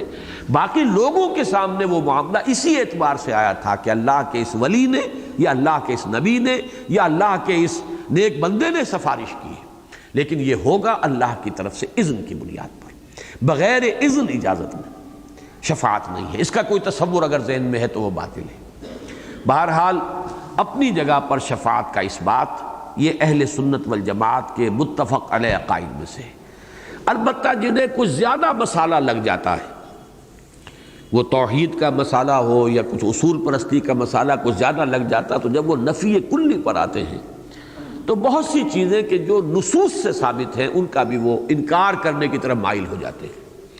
اس کی ایک مثال مجھے اس آیت میں ملی کہ اس آیت کا ظاہر تو بول رہا ہے، اس بات شفاعت کی طرف اشارہ کر رہا ہے، فَمَا تَنْفَعُهُمْ شَفَاعَةُ الشَّافِعِينَ، ان کے حق میں کسی سفارش کرنے والے کی سفارش مؤثر نہیں ہوگی، فائدہ نہیں پہنچائے گی۔ گویا کہ اس بات ثابت ہو رہا ہے کہ شفاعت بھی ہے اور شفاعت کرنے والے بھی ہیں، لیکن یہ کہ ایک اصول ہے نفی الشیء بنفی لازم ہی، کسی شے کے جو لازمی اس کا نتیجہ نکلتا ہو اس کی نفی کے ذریعے سے اس شے کی نفی مراد ہوتی ہے۔ جیسے امرؤ القیس کا ایک ہمارے جدید مفسرین میں سے ایک صاحب نے مصرع نقل کیا ہے، لا یہتدی بمنارہ، اس کے میناروں سے کوئی ہدایت نہیں لے سکتا، اور در حقیقت وہاں نفی کرنی ہے، مینار ہے ہی نہیں، لا یہتدی بمنارہ، اس کے میناروں سے کوئی ہدایت نہیں ملتی، یعنی وہاں کوئی مینار ہے ہی نہیں جن سے ہدایت ملے۔ اس کو دلیل بنا کر کہا گیا ہے کہ اس میں در حقیقت شفاعت کا انکار مطلق ہے کہ کوئی شفاعت نہیں ہوگی۔ میں یہ سمجھتا ہوں کہ یہ زیادتی ہے، قرآن مجید سے مختلف جگہوں سے ثابت ہے شہادت، یہ یہاں تک کہ اس کا شفاعت کا اس بات ہے، اور احادیث تو اس میں صریح ہے۔ البتہ یہ کہ ہر شے کے ایک لمٹ ہے، اس کو حدود کے اندر رکھیے تو بات صحیح ہے۔ اس کو یہ سمجھ لینا کہ کوئی اپنے زور سے اور اپنے قوت سے اور اپنے قہر سے، اب جو ہمارے عوام الناس کے اندر جو تصورات ہیں، خدا جنو پکڑے چھڑا لے محمد پکڑے چھڑا کوئی نہیں سکتا، اب یہ بتائیے اس کو بھی جب آپ تعویل کرنے پر آئیں گے تو وہ تعویل بہت سی ہو سکتی ہے اس کی، لیکن ایک عام آدمی اس کا نتیجہ کیا نکالے گا؟ اس کے دل کے اندر جو خیال اس کے ذریعے سے پیدا ہوگا وہ یقیناً اس کے لیے بہت بڑی گمراہی کا، عملی اعتبار سے بہت بڑی گمراہی کا سبب بن جائے گا۔ اس اعتبار سے اس میں اعتدال کی ضرورت ہے، نہ وہ تصور شفاعت کا جو کفار و مشرکین کے شفاعت باطلہ کے ساتھ جس کے ڈانڈے جڑ جائیں، نہ اس کی وہ نفی مطلق کہ اس کا سرے سے انکار کر دیا جائے، جیسے قرآن مجید میں ہے کہ اللہ کے اذن کے بغیر شفاعت نہیں۔ من ذا الذی یشفع عندہ الا باذنہ، یہ اللہ کے اذن کے ساتھ تو شفاعت ہے نا، کون ہے وہ جو شفاعت کر سکے اس کے پاس مگر اس کے اذن سے؟ تو معلوم ہوا کسی میں اتنی طاقت نہیں ہے اور یہ بات کوئی کہے کہ کسی کا اتنا حق ہے اللہ پر کہ وہ اپنے اس حق کے حوالے سے حق کو باطل یا باطل کو حق کروا لے گا، یہ بھی شفاعت باطلہ کا تصور ہے۔ باقی یہ کہ اللہ تعالیٰ سے استدعا، اللہ تعالیٰ سے استغفار، اے اللہ یہ تیرے بندے ہیں، اگر تو معاف فرما دے تجھے اختیار ہے، باقی یہ اپنے اعمال کے ذریعے سے تو یہ عذاب کے مستحق ہو چکے ہیں۔ جیسے کہ سورہ مائدہ کے اختتام پہ آتا ہے، حضرت جو عیسیٰ علیہ السلام جو ہے قیامت میں کہیں گے، تو یہ انداز ہے در حقیقت وہ استدعا ہوگی، وہ ایک طرح کی دعا ہوگی جیسے کہ ہم اب یہاں بیٹھ کر کرتے ہیں، اللہم اغفر لہم وارحمہم، اے اللہ ان کے مغفرت فرما، ان پر رحم فرما۔ تو یوں اصولی طور پر تو کہا جا سکتا ہے صاحب ان کے اپنے اعمال ہیں، ان کا اپنا کردار ہے، ان کے اپنے کرتوت ہیں، لیس للانسان الا ما سعی، نہیں ہے انسان کے لیے مگر وہی کچھ جس کے لیے اس نے خود محنت کی ہے، تو پھر یہ استغفار بیکار ہو گیا، پھر یہ کاہے کے لیے ہم استغفار کرتے ہیں اور لوگوں کے لیے مغفرت کی دعائیں کرتے ہیں؟ تو بین کی ضرورت ہے، خیر الامور اوساطھا، ان دونوں انتہاؤں کے مابین اعتدال کی روش اختیار کرنے کی ضرورت ہے۔ فما تنفعهم شفاعت الشافعین فما لهم عن التذکرۃ معرضین۔ فما لهم عن التذکرۃ معرضین، اس کے بھی دو مفہوم سامنے آئے ہیں۔ ایک یہ کہ انہیں کیا ہو گیا ہے، وہ اس تذکرہ سے اعراض کیوں کر رہے ہیں؟ یہاں گویا کہ ایک فعل کو محذوف ماننا ہوگا، ما لہم، انہیں کیا ہوا، تراہم عن التذکرۃ معرضین، تراہم معرضین عن التذکرہ، انہیں کیا ہو گیا ہے کہ تم دیکھتے ہو کہ یہ تذکرہ، یہ یاد دہانی، وما ہی الا ذکرٰ للبشر نذیرا للبشر، محمد صلی اللہ علیہ وسلم کی کوئی اپنی ذاتی غرض نہیں ہے، ان کا پورا 40 برس کا 42 کا سالوں کا جو ہے ان کو تجربہ ہے، ان کا کردار ان کے سامنے ہے، نون والقلم وما یسطرون ما انت بنعمت ربک بمجنون وان لک لاجرا غیر ممنون وانک لعلی خلق عظیم۔ پھر کیا ہو گیا ہے، کیا افتاد پڑی ہے انہیں، کیا ان کے لیے یہ آفت ان پر آئی ہے؟ تو گویا کہ یہاں پر یہ ماں جو ہے یہ ایک طرح سے سوالیہ اس معنی میں ہے کہ انہیں کیا حاصل، کیا ان کو سبب بن گیا ہے، کیا بپتا پڑی ہے کہ یہ اعراض کر رہے ہیں اس تذکرہ سے۔ ایک مفہوم یہ ہے کہ ما حصل لہم معرضین عن التذکرہ، یہ گویا کہ یہ حال پڑا ہے لہم سے، لہم کی ضمیر مجرور سے، کہ یہ انہیں حاصل کیا ہوا، یہ جو اعراض کر رہے ہیں اس کا نتیجہ کیا نکلے گا، کیا ملے گا انہیں؟ ما لہم، یہاں پہ لام چونکہ آیا ہے اور لام آتا ہے کسی کے حق کے اندر کوئی شے کسی کے لیے مثبت طور پر مفید اور فائدہ مند ہونا، ما لہم عن التذکرۃ معرضین، یہ غور نہیں کرتے انہیں کیا ملے گا اس تذکرے سے، اتنی بڑی دولت سے اعراض کر کے انہیں کیا ملے گا، کیا ہاتھ آئے گا۔ بہرحال دونوں کا مفہوم جو ہے ایک اعتبار سے یکجا ہو جاتا ہے۔ کأنہم حمر مستنفرہ، یہ ان کے اعراض کا نقشہ کھینچا گیا ہے، گویا کہ وہ ایسے گدھے ہیں کہ جو مستنفرہ بدک گئے ہیں، ڈر کر بھاگ رہے ہیں، فرت من قسورہ، جو بھاگ رہے ہیں شیر کو دیکھ کر۔ اور یہاں پر گدھے کے لفظ کی بجائے اگر آپ کے ذہن میں کہیں زیبرا کا لفظ آ جائے، اس لیے کہ ایک ہی فیملی ہے، گھوڑا گدھا زیبرا، اور کبھی اگر آپ نے دیکھا ہو افریقہ کی فلموں میں تو جس طریقے سے یہ دوڑتے ہیں، ان کے پورے ان میں سینکڑوں ہزاروں کی تعداد میں زیبرے ہوتے ہیں، اور انہیں جدھر سے خطرے کی بو آتی ہے، کہیں شیر کی بو آ جائے، پھر جو یہ دوڑ ان کی لگتی ہے، تو وہ واقعہ یہ ہے کہ فرت من قسورہ، اس کی یہ تصویر جو ہے وہ اس میں آئے گی کہ یہ ایسے بدک رہے ہیں اس اللہ کے کلام کو سن کر، جیسے کہ وہ گدھے دوڑتے ہیں، بھاگتے ہیں، بدکتے ہیں شیر کی بو پا کر یا شیر کی آواز سن کر۔ فما لہم عن التذکرۃ معرضین، اور یہ اعراض کی کیفیت کیا ہے؟ کأنہم حمر مستنفرہ، حمار کی جمع حمر، گدھے، یا جیسا کہ میں نے عرض کیا ہے انہی کے قبیل کی شے وہ زیبرا ہے۔ فرت من قسورہ، اس لفظ کو بھی سمجھ لیجئے، قسورہ فعولہ کے وزن پر مبالغے کا صیغہ ہے، قصر سے، اور قصر کے اصل معنی ہے قہر، ایسی شے جس سے خوف آئے، جس سے بھاگے، اسی لیے اس کو عام طور پر شیر کے معنی میں لیا جاتا ہے، اور یہ حضرت ابو ہریرہ رضی اللہ تعالیٰ عنہ سے مروی ہے شیر اس کے معنی۔ باقی بعض حضرات نے تابعین میں سے شکاری کے معنی بھی کیے ہیں، شور اور ہنگامہ بھی جب ہوتا ہے اس سے بھی جانور بھاگتا ہے، اسی طریقے سے بڑے ڈیل ڈول والے انسان کو بھی قصر کہا جاتا ہے، اور اس سے پھر یہ قسورہ جو ہے لفظ بنا ہے، اور یہ یعنی کسی بھی باروب چیز کے لیے جس سے کہ خوف آ رہا۔ تو فما لهم عن التذکرۃ معرضین کأنہم حمر مستنفرہ، مستنفرہ نفرت سے، اور نفر کہتے ہیں بھاگنے کو، نکلنے کو، چل پڑنے کو۔ استنفار یہ گویا کہ باب استفعال سے، مستنفرہ کہ جو بدک گئے ہوں، خوف زدہ ہو کر، فرت من قسورہ شیر کی بو پا کر یا شیر کو دیکھ کر دوڑ رہے ہوں۔ بل یرید کل امرئ منہم ان یؤتی صحفا منشرہ، حقیقت یہ ہے، اب یہاں بل جب بھی آتا ہے تو ایک خیال کی نفی کر کے اصل حقیقت کو بیان کرنے کے لیے۔ ظاہر بات ہے کہ وہ حضور صلی اللہ علیہ وسلم کی دعوت کو رد کرنے میں کوئی نہ کوئی دلیل، کوئی بہانہ، کوئی عذر، کوئی اعتراض وہ تو پیش کرتے تھے، اپنے آپ کو بھی مطمئن کرنے کے لیے، اپنے عوام کو بھی مطمئن کرنے کے لیے۔ فرمایا اصل وجہ وہ نہیں ہے، بلکہ ان میں سے ہر شخص یہ چاہتا ہے، بل یرید کل امرئ منہم ان یؤتی صحفا منشرہ، کہ اسے صحیفے مل جائیں کھلے ہوئے، بالکل روشن، تابناک، کھلے ہوئے۔ اس کے دو معنی لیے گئے ہیں۔ ایک تو اگر آپ القرآن یفسر بعضہ بعضا کے حوالے سے قرآن مجید کی طرف رجوع کریں تو سورہ انعام کی آیت نمبر 124 ہے، وَإِذَا جَاءَتْهُمْ آیَةٌ قَالُوا لَن نُؤْمِنَ حَتَّى نُؤْتِیَ مِثْلَ مَا أُوتِیَ رُسُلُ اللَّهِ، جب ان کے پاس ہماری آیات آئیں اور ان کو پڑھ کر سنائی گئیں تو انہوں نے یہ کہا ہم نہیں مانیں گے جب تک کہ ہمیں بھی وہی چیز نہ ملے جو اللہ کے رسولوں کو ملی ہے۔ یعنی کتاب انہی پر کیوں اتری؟ ان میں کون سا سرخاب کا پر لگا ہوا؟ میں اس انداز میں بات کر رہا ہوں جس انداز میں وہ بات کرتے تھے۔ جیسے کہ قرآن مجید میں وہ کہتے تھے کسی بڑے رئیس پر کتاب نازل ہوتی، کسی چودھری پر، کسی سردار پر، کسی سرمایہ دار پر، جس کی عزت ہوتی، جس کو طرف لوگ متوجہ ہوتے، اس کی بات سنتے۔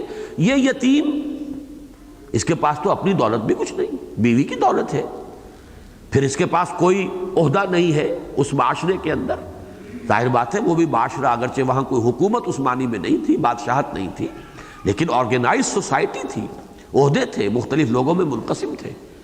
جس طریقے سے حضرت ابوبکر صدیق کے بارے میں آتا رضی اللہ تعالیٰ عنہ، ان کے پاس عہدہ تھا، قتل کے مقدمات میں دیت کا فیصلہ وہ کرتے تھے، خون بہا کتنا ہوگا۔ اسی طرح ابو لہب کے بارے میں یہ کہ خزانہ جو تھا بیت اللہ کا وہ اس کی تحویل میں تھا، وہ گویا کہ وہاں کا وہ فائننس منسٹر کہہ لیں آپ اسے، جو بھی اسے کہیں، وہ تھا، افسر خزانہ کہہ لیجیے، چلیے کم سے کم یہ تو تھا، ٹریجری آفیسر تو تھا وہ وقت، تو وہاں عہدے تھے۔ حضور کے پاس نہ کوئی عہدہ دنیاوی جس کو وجاہت کہتے ہیں، جو بھی کچھ تھا وہ آپ کا اخلاق، آپ کا کردار، آپ کی نیکی، کہ کھلی کتاب کے مانند آپ کی سیرت۔ باقی دنیا کے اندر جن چیزوں کی قدر و قیمت ہے وہ تو یہ ہے کہ روپیہ ہو، پیسہ ہو، دولت ہو، وجاہت ہو، کوئی منصب ہو، ان میں سے کوئی شے نہیں تھی۔ تو یہ اس طرح کی باتیں وہ کرتے تھے اور قرآن مجید میں ان کے قول نقل ہوئے ہیں۔ تو ایک تو مفہوم یہ ہو سکتا ہے کہ یہ جو کہا جا رہا ہے بل یرید کل امرئ منہم ان یؤتی صحفا منشرہ، کہ وہ چاہتے ہیں یہ قرآن جیسے انہیں دیا گیا ہمیں بھی دیا جا سکتا تھا۔ آج کا کوئی نوجوان کہے گا کہ اللہ کے لیے کیا مشکل تھا کہ اتنے ارب نسخے قرآن مجید کے پرنٹ کر کے ہر انسان کے پاس بھیج دیتا، معجزے کی شکل میں بھی آتی شے اور ہر ایک کو معلوم ہو جاتا واقعی اللہ کا کلام ہے۔ یہ چپکے چپکے ایک ہی شخص کو جو ہے وحی کی جا رہی ہے اور اس شخص نے جو ہے اس کو پھر پیش کیا ہے، کہ کیا ضرورت تھی اس کی؟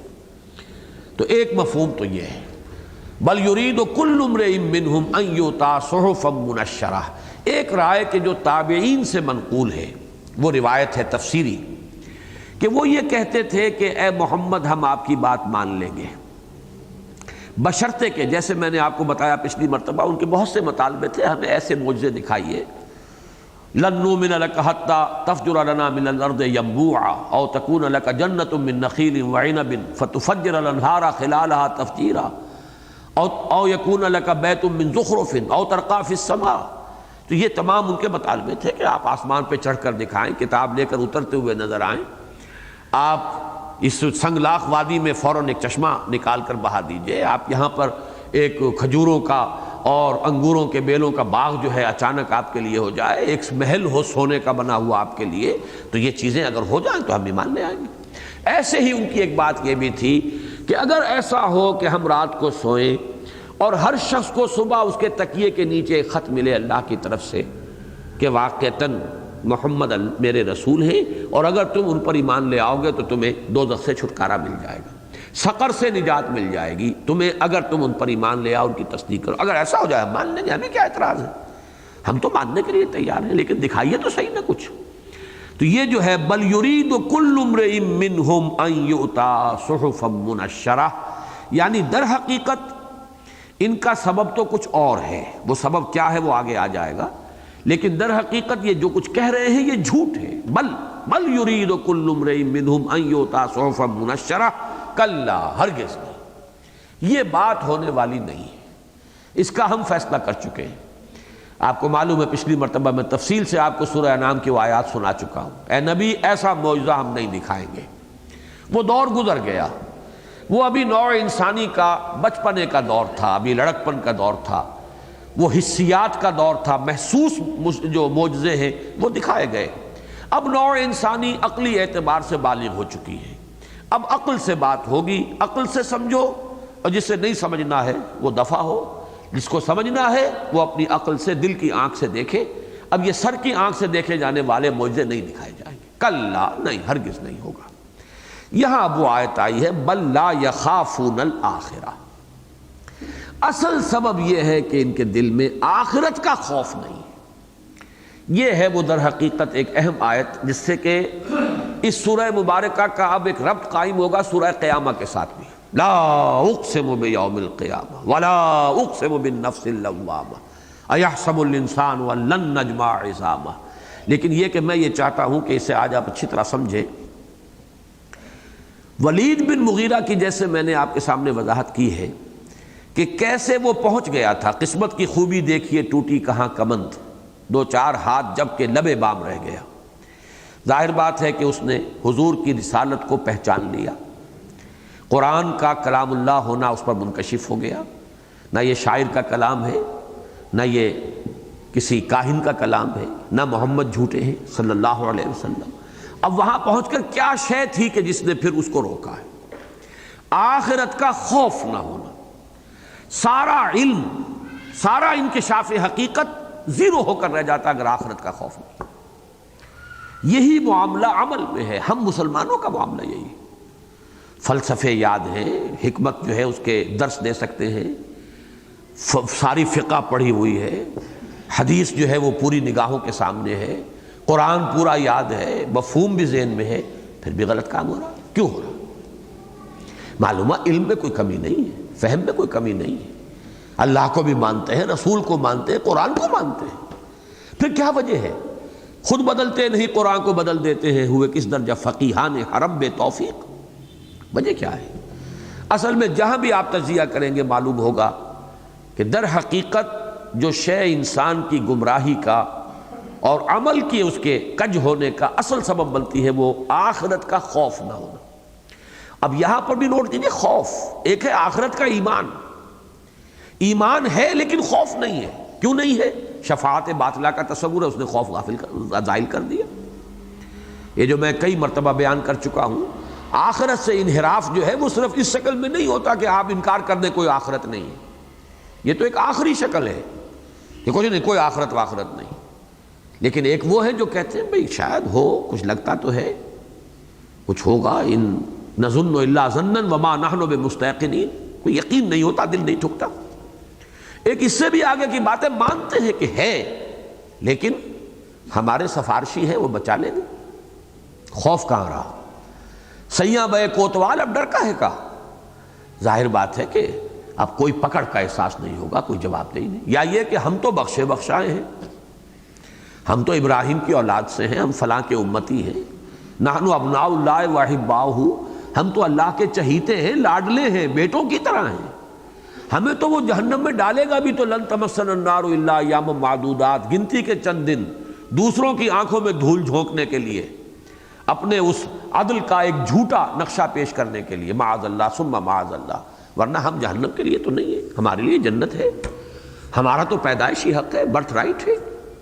یا یہ کہ ہمیں اس دنیا میں اللہ نے سب کچھ دیا، اس کا مطلب ہے اللہ ہمیں چاہتا ہے، ہم سے محبت کرتا ہے، تو ہمیں آخرت میں بھی ملے گا، سب کچھ ملے گا، ورنہ یہاں دنیا میں کیوں اللہ تعالیٰ اپنی رحمتیں ہم پر نازل کرتا؟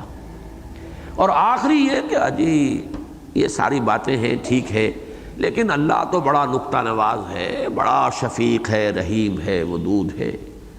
اب یہ ہے ما غرک بربک الکریم الذی خلقک فسواک فعدلک۔ اب یہ جو ہے انکار کر رہے ہیں آخرت کا، اور کس کے حوالے سے کر رہے ہیں؟ اللہ کی شان غفاری کے حوالے سے۔ یہ تمام شکلیں ہیں کہ ایمان ہے آخرت پر، اقرار ہے، خوف نہیں ہے۔ کلا بل لا یخافون الآخرہ، اصل بات کیا ہے؟ آخرت کا خوف ان کے دل میں نہیں۔ یہ ہے جس کی وجہ سے یہ عین حق تک پہنچ کر دو چار ہاتھ جب کہ لبے بام رہ گیا، محروم رہ گیا انسان، اس کا سبب یہ ہے۔ تو ولید بن مغیرہ جس کا کردار اتنی تفصیل سے اس صورت میں زیر بحث آیا ہے، اس کو ذہن میں رکھیے۔ پھر دیکھیے سورۃ اللیل، جو آخری پارے میں، اب زیادہ دور ہم نہیں رہے، ویسے یہ کہ اس کا میں نے جمعے میں بھی درس دیا ہے مختلف مواقع پر۔ وہ تیسیر کا فلسفہ جو ہے وہ سب سے زیادہ کھل کر اس میں آیا ہے۔ تین اوصاف لائے گئے ہیں۔ فَأَمَّا مَنْ أَعْطَى وَاتَّقَى وَصَدَّقَ بِالْحُسْنَى فَسَنُيَسِّرُهُ لِلْيُسْرَى، مقابلے میں وَأَمَّا مَنْ بَخِلَ وَاسْتَغْنَى وَكَذَّبَ بِالْحُسْنَى فَسَنُيَسِّرُهُ لِلْعُسْرَى۔ بالکل تقابل ہے اس میں۔ وہ شخص جس میں عطا کا وصف ہے، سخاوت ہے، ہمدردی ہے، اور واتقا، اس کے اندر ہی ایک احساس ہے مسئولیت کا، اسے اندر ہی ایک احساس موجود، اب محسوس کرتا ہے وہ اپنے باطن میں، اپنی فطرت میں، کہ جواب دہی ہوگی، کہیں نہ کہیں ہو نہیں سکتا۔ اَیَحْسَبُ الْإِنسَانُ أَن يُتْرَكَ سُدًى، ایسے ہی چھوڑ دیے جائیں اور کوئی جواب طلبی نہ ہو، کوئی حساب کتاب نہ ہو، تو جو پھونک پھونک کر قدم رکھتا ہے، اسی کے نتیجے میں ہوگا وَصَدَّقَ بِالْحُسْنَى۔ جس شخص میں یہ اتقاء موجود ہوگا اور بخل سے وہ بچ گیا، فَأَمَّا مَنْ أَعْطَى وَاتَّقَى وَصَدَّقَ بِالْحُسْنَى، تصدیق بالحسنى کی کٹھن وادی جو ہے وہ وہی طے کر سکے گا۔ فَسَنُيَسِّرُهُ لِلْيُسْرَى، ایسے لوگوں کے لیے ہم آسانی پر آسانی کرتے چلے جائیں گے، یہاں تک کہ سب سے بڑی آسانی کی جگہ جنت میں پہنچا دیں گے۔ برعکس وَأَمَّا مَنْ بَخِلَ وَاسْتَغْنَى، میں یہاں توجہ دلا رہا ہوں، اتقا اور استغنا۔ استغنا ہے لا ابالیانہ پن، پرواہ نہیں، دریا کو اپنی موج کی طغیانیوں سے کام، کشتی کسی کی پار ہو یا درمیان رہے، پرواہ نہیں۔ ادھر گئے فقرہ چست کر دیا، احساس ہی نہیں ہوا کہ میں نے کسی کا دل توڑا ہے۔ ایک وہ شخص ہوتا ہے جسے فوراً احساس ہوتا ہے مجھ سے غلطی ہوئی، میں نے اس کے احساسات کو مجروح کیا ہے، جاتا ہے معافی مانگتا ہے، کوئی تلافی کی کوشش کرتا ہے۔ ایک وہ جنہیں پرواہ نہیں، اس پر فقرہ چست کیا، اس کی غیبت کر دی، اس کے اوپر کوئی حملہ کر دیا، اس کی عزت کے اوپر کوئی حملہ کر دیا، اس پر کوئی تہمت جڑ دی، جو چاہ کرنا، پرواہ نہیں ہے کہ کوئی جواب نہیں بھی۔ یہ ہے استغنا، گویا کہ لا ابالیانہ پن، لا ابالی، کوئی پرواہ نہیں۔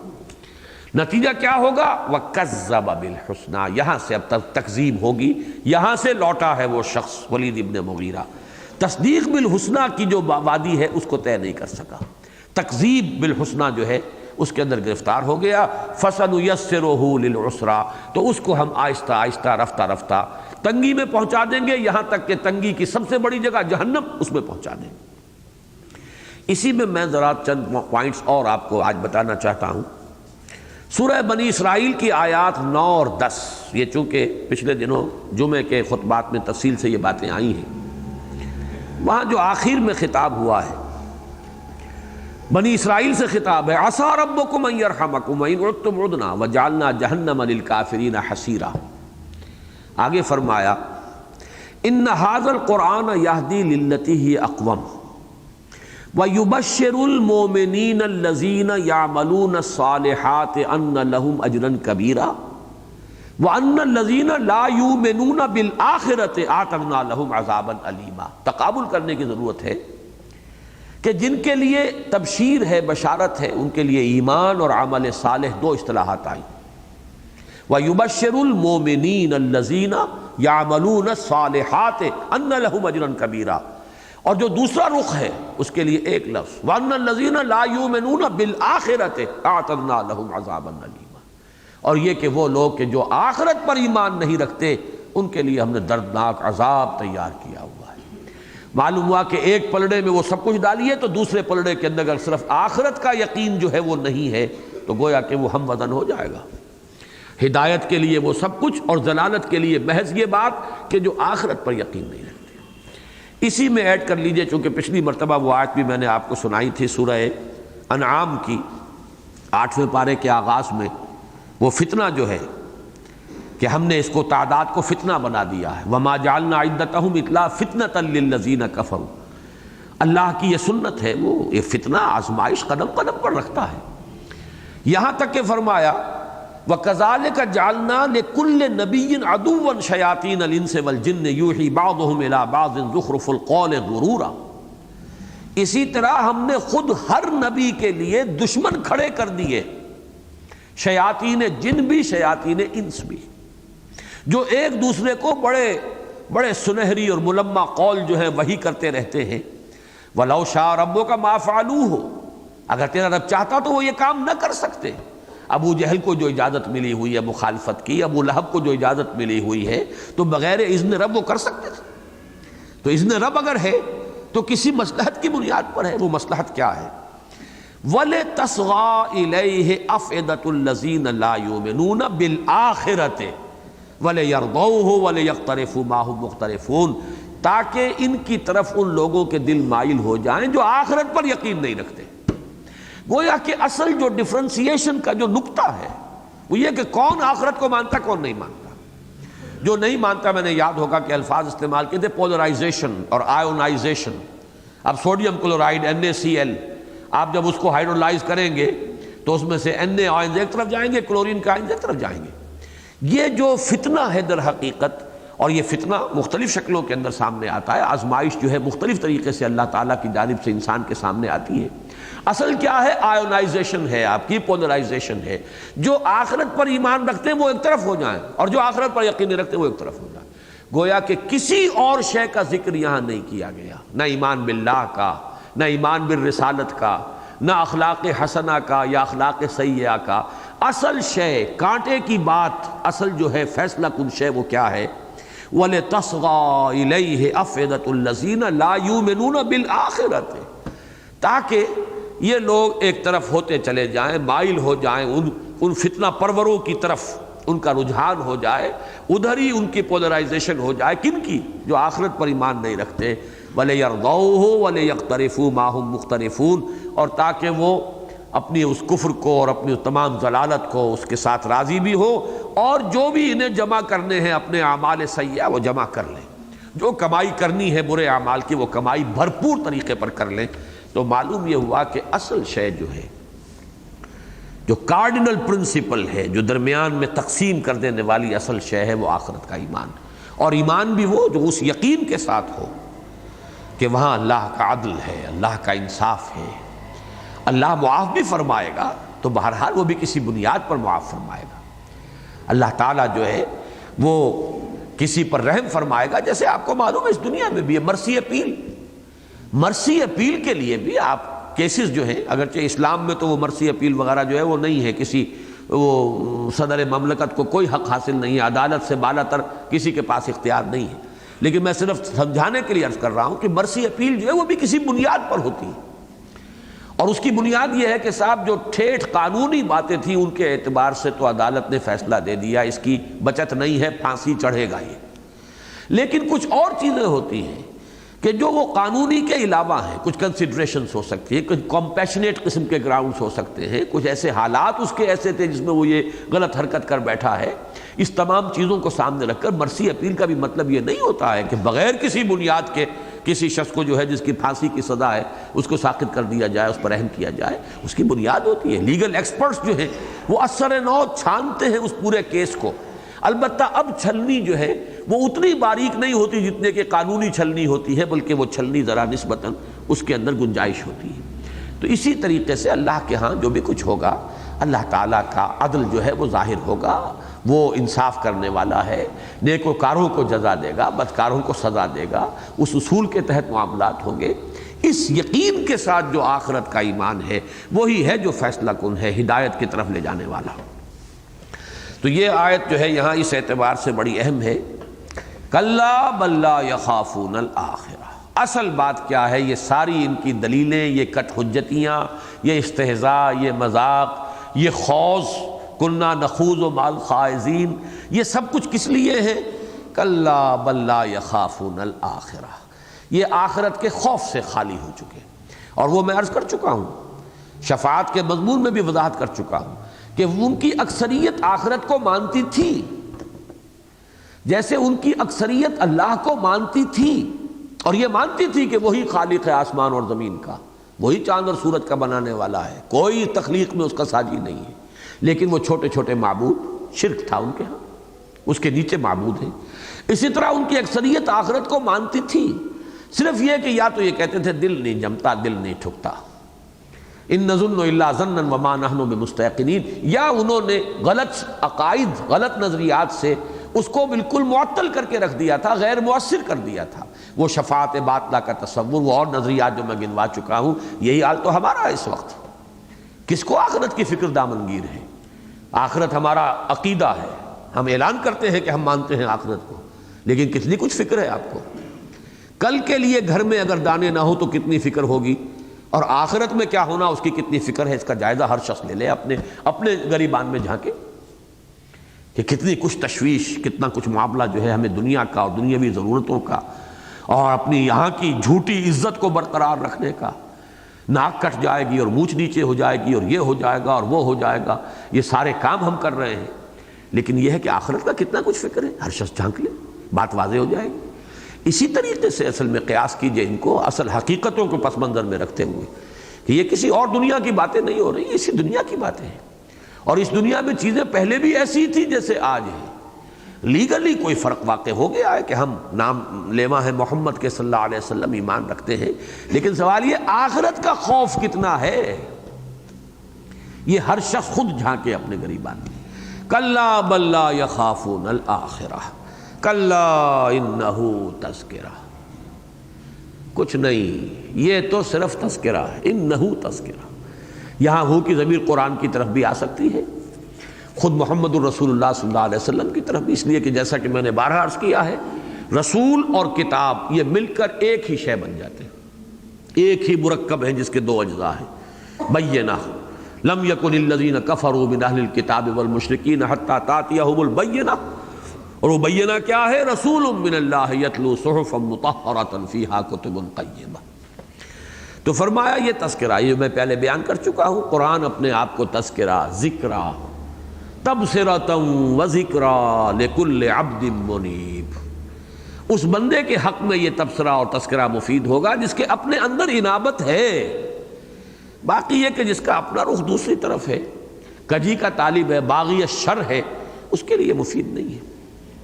فمن شاء ذکرہ، تو جو چاہے اس سے نصیحت اخذ کر لے، جو چاہے اس سے چیتا حاصل کر لے. یہ وہ لفظ جو شاہ عبد القادر رحمۃ اللہ علیہ کا ہے، جو چاہے اس سے تنبہ کا لفظ جو ہے وہ تنبہ ہو جانا، تنبہ ہو جانا، جاگ جانا، ہوش میں آ جانا، نصیحت پکڑ لینا. تو فمن شاء ذکرہ، جو چاہے، کھلی بات ہے، کھلا اللہ نے اختیار دیا ہے.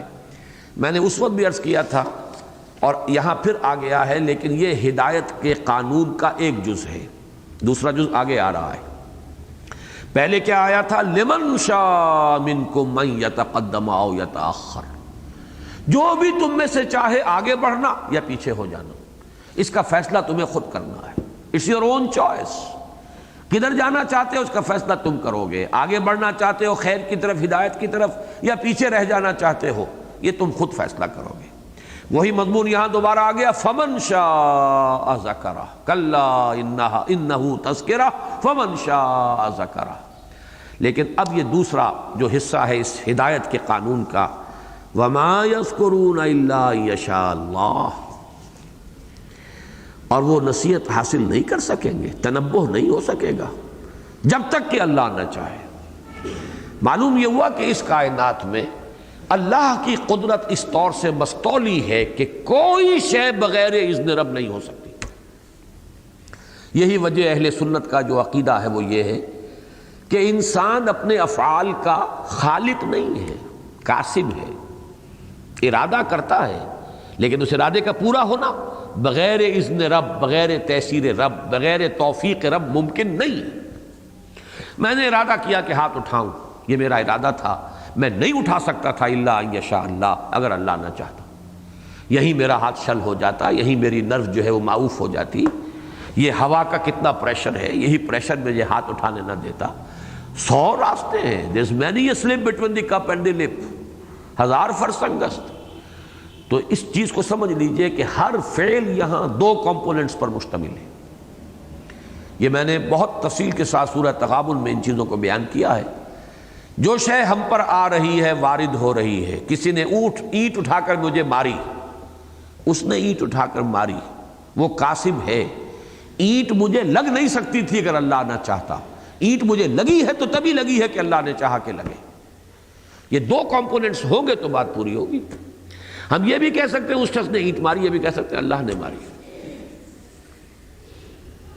اسی طریقے سے ہم جو ارادہ کرتے ہیں وہ ہمارا فعل ہو گیا، لیکن وہ فعل وجود میں نہیں آ سکتا اگر اللہ نہ چاہے، لہذا ہم یہ بھی کہہ سکتے ہیں ہم نے کیا، یہ بھی کہہ سکتے ہیں اللہ نے کیا۔ اسی معنی میں فرمایا گیا ہے فَلَمْ تَقْتُلُوهُمْ وَلَٰكِنَّ اللَّهَ قَتَلَهُمْ۔ اے مسلمانوں، یہ بدر میں جو تم نے 70 مار گرائے قرشی سردار، تم نے نہیں قتل کیا انہیں اللہ نے قتل کیا۔ فَلَمْ تَقْتُلُوهُمْ وَلَٰكِنَّ اللَّهَ قَتَلَهُمْ وَمَا رَمَيْتَ إِذْ رَمَيْتَ وَلَٰكِنَّ اللَّهَ رَمَىٰ۔ اور اے نبی، آپ نے جو وہ مٹھی بھر کر کنکروں کی پھینکی تھی، وہ آپ نے نہیں پھینکی تھی، اللہ نے پھینکی تھی۔ ہاتھ ہے اللہ کا، بندہ مومن کا ہاتھ۔ معلوم یہ ہوا کہ کرنے والے ہم ہیں بظاہر، لیکن فاعل حقیقی اللہ ہے۔ تاثیر بظاہر زہر میں بھی ہے، تاثیر آگ میں بھی ہے جلا دینے کی، لیکن کوئی مؤثر حقیقی نہیں ہے اللہ کے سوا، اللہ کے بغیر۔ لا فاعل فی الحقیقت ولا مؤثر الا اللہ۔ تو معلوم یہ ہوا کہ ہمارا ہدایت پا لینا، تنبہ حاصل کر لینا، نصیحت اخذ کر لینا، یہ بھی اذن رب کے بغیر ممکن نہیں ہے۔ اس میں ایک ذرا اور باریک بات ہے، اس سے نیچے اتر کر، وہ یہاں کا موضوع نہیں ہے لیکن پیچیدہ ایک مسئلہ ہے۔ یہ تو ہم نے کہہ دیا اور بات واضح ہو گئی، ارادہ ہمارا ہے، اس کی تکمیل اللہ کی طرف سے ہے، لیکن آیا ارادے کے پیدا ہونے میں بھی آخری فیصلہ کن شے، رجحان خیر کی طرف یا شر کی طرف، بھلائی کی طرف یا برائی کی طرف، ارادے میں بھی کوئی دخل اللہ تعالیٰ کی مشیت کو ہے یا نہیں؟ یہ مسئلہ ابھی اسی مسئلے کی ایک زیادہ گہری تہ جو ہے وہ باقی ہے۔ تو واقعہ یہ ہے کہ حقیقت تو یہ ہے کہ یہ بھی اللہ کا فیضان، اللہ کا فضل، اللہ کا کرم۔ وَمَا كُنَّا لِنَهْتَدِيَ لَوْلَا أَنْ هَدَانَا اللَّهُ۔ ہمارے اندر اگر نیکی کا کوئی جذبہ بھی ہے تو اللہ نے پیدا کیا۔ یہ وہ مقام ہے اور یہ وہ موقف ہے جو ہمیں اختیار کرنا چاہیے، اسی میں عافیت ہے۔ ذرا سا بھی اگر یہ غرہ ہو گیا کہ ارادہ میرا تھا، اللہ نے اس کو صرف پورا کیا ہے، اس میں بھی انسان کے غلط رخ پر پڑ جانے کا بہت شدید امکان موجود ہے۔ باقی تو وہ پیچیدہ مسئلہ ہے جبر و قدر کا، لیکن میں اس کا جو پریگمیٹک سائیڈ ہے، جو اس کا عملی پہلو ہے، وہ آپ کے سامنے رکھ رہا ہوں۔ اس ارادے کو بھی اللہ کی طرف منسوب کیجئے، پروردگار نیکی کا ارادہ بھی تو نے ہی میرے اندر پیدا کیا، یا اللہ یہ رجحان بھی تیرا ہی عطا کرنا ہے، تو نے ہی میرے لیے یہ راستے کھولے ہیں۔ کلیتاً جو خیر ہے اسے اللہ کی طرف منسوب کیا جائے، اور اگر کوئی شر ہے تو اسے اپنی جانب منسوب کیا جائے۔ حالانکہ قانونی اعتبار سے لا حول ولا قوت الا باللہ، خیر و شر جو ہے اس کی قوتوں میں سے سب کی نفی ہے جب تک کہ اذن رب نہ ہو، لیکن یہ ہے کہ جو ہمارے لیے مناسب رویہ وہ یہ ہے، خیر جو بھی ہے، چاہے عمل کا ہے، چاہے اس عمل کے ارادے کے حد تک پہنچ گیا ہے، اسے اللہ کی طرف منسوب کیجئے، اور شر جو بھی ہے اسے اپنی طرف اپنے نفس کی طرف منسوب کیجئے۔ فمن شاء ذکرہ وما یذکرون الا ان یشاء اللہ هو اہل التقوی و اہل المغفرہ۔ یہاں بھی ہوا کی ضمیر کے بارے میں مولانا اصلاحی صاحب نے ایک بات کہی ہے جو کہ ہمارے تمام مفسرین کے تقریباً اجماعی موقف کے خلاف ہے۔ اجماعی موقف تو یہ ہے کہ ہوا یہاں پر مراد اللہ کی طرف ہے، اور قریب ترین بھی ہے، الا ان یشاء اللہ، اللہ کے ساتھ ہوا۔ اور اہل کے 2 معنی ہوتے ہیں، اہل کسی شے کا مستحق ہونا، اس کے قابل ہونا، اس کے لائق ہونا، اور اہل کسی شے کا مالک ہونا، اس پر قدرت رکھنا۔ اہل خانہ، گھر والا، وہ اہل اس معنی میں۔ اور ایک یہ ہے اہل کہ یہ فلاں کام کا اہل ہے، اس کے اندر اس کی صلاحیت ہے، اس کی استعداد ہے، اس کی قدرت ہے، یہ اس کے قابل ہے۔ تو ان دونوں معنی کو ذہن میں رکھیے، ہمارے مفسرین نے ان دونوں معنی میں اس ہوا کو اللہ کی طرف جو ہے وہ قرار دیا ہے، اس کا مرجع جو ہے ذات باری تعالیٰ کو، اور اہل التقویٰ وہی اس قابل ہے کہ اس سے ڈرا جائے، اس کا خوف دل میں ہو، اس کی پکڑ سے انسان بچانے کی اپنے آپ کو کوشش کرے، اس کی ناراضگی سے اپنے آپ کو بچانے کی فکر کرے، واہل المغفرہ، اور وہی اس بات کی قدرت رکھتا ہے کہ معاف کر دے، کسی اور کے اندر یہ طاقت نہیں ہے۔ وَمَن يَغْفِرُ الذُّنُوبَ إِلَّا أَنْتَ، جیسے کہ ایک مسنون دعا میں آتا ہے، پروردگار کون ہے گناہوں کو معاف کر سکے سوائے تیرے۔ تو اہل المغفرہ یعنی مختار، معاف کرنے کا اختیار رکھنے والا، قدرت رکھنے والا، طاقت رکھنے والا، اور اہل التقویٰ یعنی وہ اس کے لائق ہے، قابل ہے کہ اس کا تقویٰ اختیار کیا جائے۔ یہ تو ہے جو تقریباً تمام مفسرین کا اجماعی مفہوم ہے۔ مولانا اصلاحی صاحب نے یہاں پر یہ لمن شاء کی طرف اس کو جو ہے راجع قرار دیا ہے کہ جو کوئی بھی تم میں سے چاہے وہ تقویٰ کی اہلیت رکھتا ہے، اس کے اندر اللہ نے اہلیت رکھی ہے، اس کی فطرت کے اندر تقویٰ کو ودیت بھی کیا ہے، الہمہا فجورہا و تقویٰ، اور پھر وہ مغفرت کا حقدار بھی بن جائے گا اللہ کے ہاں۔ لیکن یہ کہ جیسا کہ میں نے عرض کیا، یہ مفسرین کے اجماعی موقف کے خلاف ہے، اور میرے لیے اہم تر بات یہ ہے کہ ایک حدیث نبوی موجود ہے، مسند احمد میں موجود ہے، جامع ترمذی میں موجود ہے، سنن نسائی میں موجود ہے، سنن ابن ماجہ میں موجود ہے، حاکم کی مستدرک میں موجود ہے، اتنی کتابوں میں ایک مرفوع حدیث ہے حضرت انس سے رضی اللہ تعالیٰ عنہ، جس میں اس آیت کے حوالے سے حضور نے خود مفہوم بیان کر دیا۔ تو میرے نزدیک یہ در حقیقت ٹینڈنسی جو ہے، یہ ہے جو غلط رستے پر انسان کو ڈالتی ہے، کہ ہمارے لیے محمد الرسول اللہ صلی اللہ علیہ وسلم کا اگر قول ہمیں مرفوع مل جائے اور وہ ہمارے لیے ایک آیت کا ایک مفہوم معین کر رہا، تو اب ہمیں کسی طرح بھی یہ مناسب نہیں ہمارے لیے کہ کسی اور رخ پر ہم دیکھیں اور سوچیں۔ مرفوع قول ہے، لیکن یہ کہ آپ یہ کہہ سکتے ہیں اس کی سند میں یہ خرابی ہے، لیکن یہ مسند احمد، جامع ترمذی، سنن نسائی، سنن ابن ماجہ، ان سب میں روایت موجود ہے۔ صرف مستدرک حاکم کی روایت ہوتی تو چلیے کوئی شخص اس کو نظر انداز کر دے، اہمیت نہ دے، اس کو اس کا کچھ حق حاصل ہوتا۔ روایت یہ ہے، حضرت انس فرماتے ہیں رضی اللہ تعالی عنہ کہ حضور صلی اللہ علیہ وسلم نے اس آیت کو تلاوت فرمایا، هو اہل التقوی و اہل المغفرہ، اور فرمایا تمہارا رب فرماتا ہے کہ میں اس قابل ہوں کہ میرا شریک قرار دینے سے اجتناب کیا جائے، یہ تقویٰ، اور کسی کو میرا ساجی نہ بنایا جائے، اور میں اس بات کا اہل اور مختار ہوں کہ جو تقویٰ رکھے اور کسی کو میرا ساجی نہ بنائے میں اس کی بخشش کر دوں۔ تو معلوم یہ ہوا کہ، اور یہ مضمون بعض اور احادیث میں بھی آیا ہے۔ ایک مرتبہ حضور نے بعض صحابہ سے پوچھا، محفل میں جو بیٹھے ہوئے تھے، تمہیں معلوم ہے کہ اللہ تعالیٰ کا حق بندوں پر کیا ہے؟ اب انہوں نے جو بھی ان کا انداز تھا، اللہ و رسول عالم، آپ نے فرمایا کہ بندے پر اللہ کا حق یہ ہے کہ اس کے ساتھ شرک نہ کرے۔ اگرچہ ذہن میں رکھیے کہ شرک صرف بت پرستی ہی کو نہیں کہتے، وہ سارا تصور شرک کا، اس کی ہمہ گیری، اس کو سامنے رکھ کر اس حدیث کو سمجھیے، لیکن حدیث کے الفاظ یہی ہے کہ یہ ہے حق، سب سے بڑا حق، اور یہی وہ حق ہے کہ جس کے یوں سمجھیے کہ ہاتھی کے پاؤں میں سب کے پاؤں، سارے حقوق اسی کے تابع ہو جائیں گے، کہ بندے پر اللہ کا حق ہے کہ اس کے ساتھ شرک نہ کرے۔ اور تمہیں معلوم ہے کہ بندے کا کیا حق ہے اللہ پر؟ پھر انہوں نے وہی کہا، اللہ و رسول عالم، آپ نے فرمایا بندے کا یہ حق ہے اللہ پر کہ اگر وہ شرک نہ کرے تو اللہ اسے جہنم سے بچا لے۔ یہی مضمون اس کا ہے، هو اہل التقوی و اہل المغفرہ۔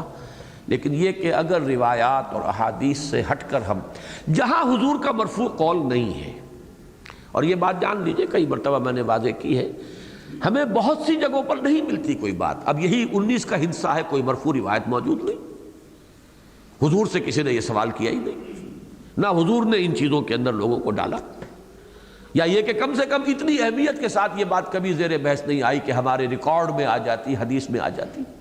اس کی وجہ یہ ہے کہ صحابہ کرام کا اور بحیثیت مجموعی عرب قوم کا ایک مزاج تھا کہ ان کا زیادہ مزاج عملی تھا، جو بات کرنے کی ہے اس کو سمجھو، باقی یہ کہ علمی نکات اور علمی باتیں جو ہیں وہ اپنی جگہ پر ہیں، اصل شے عمل ہے۔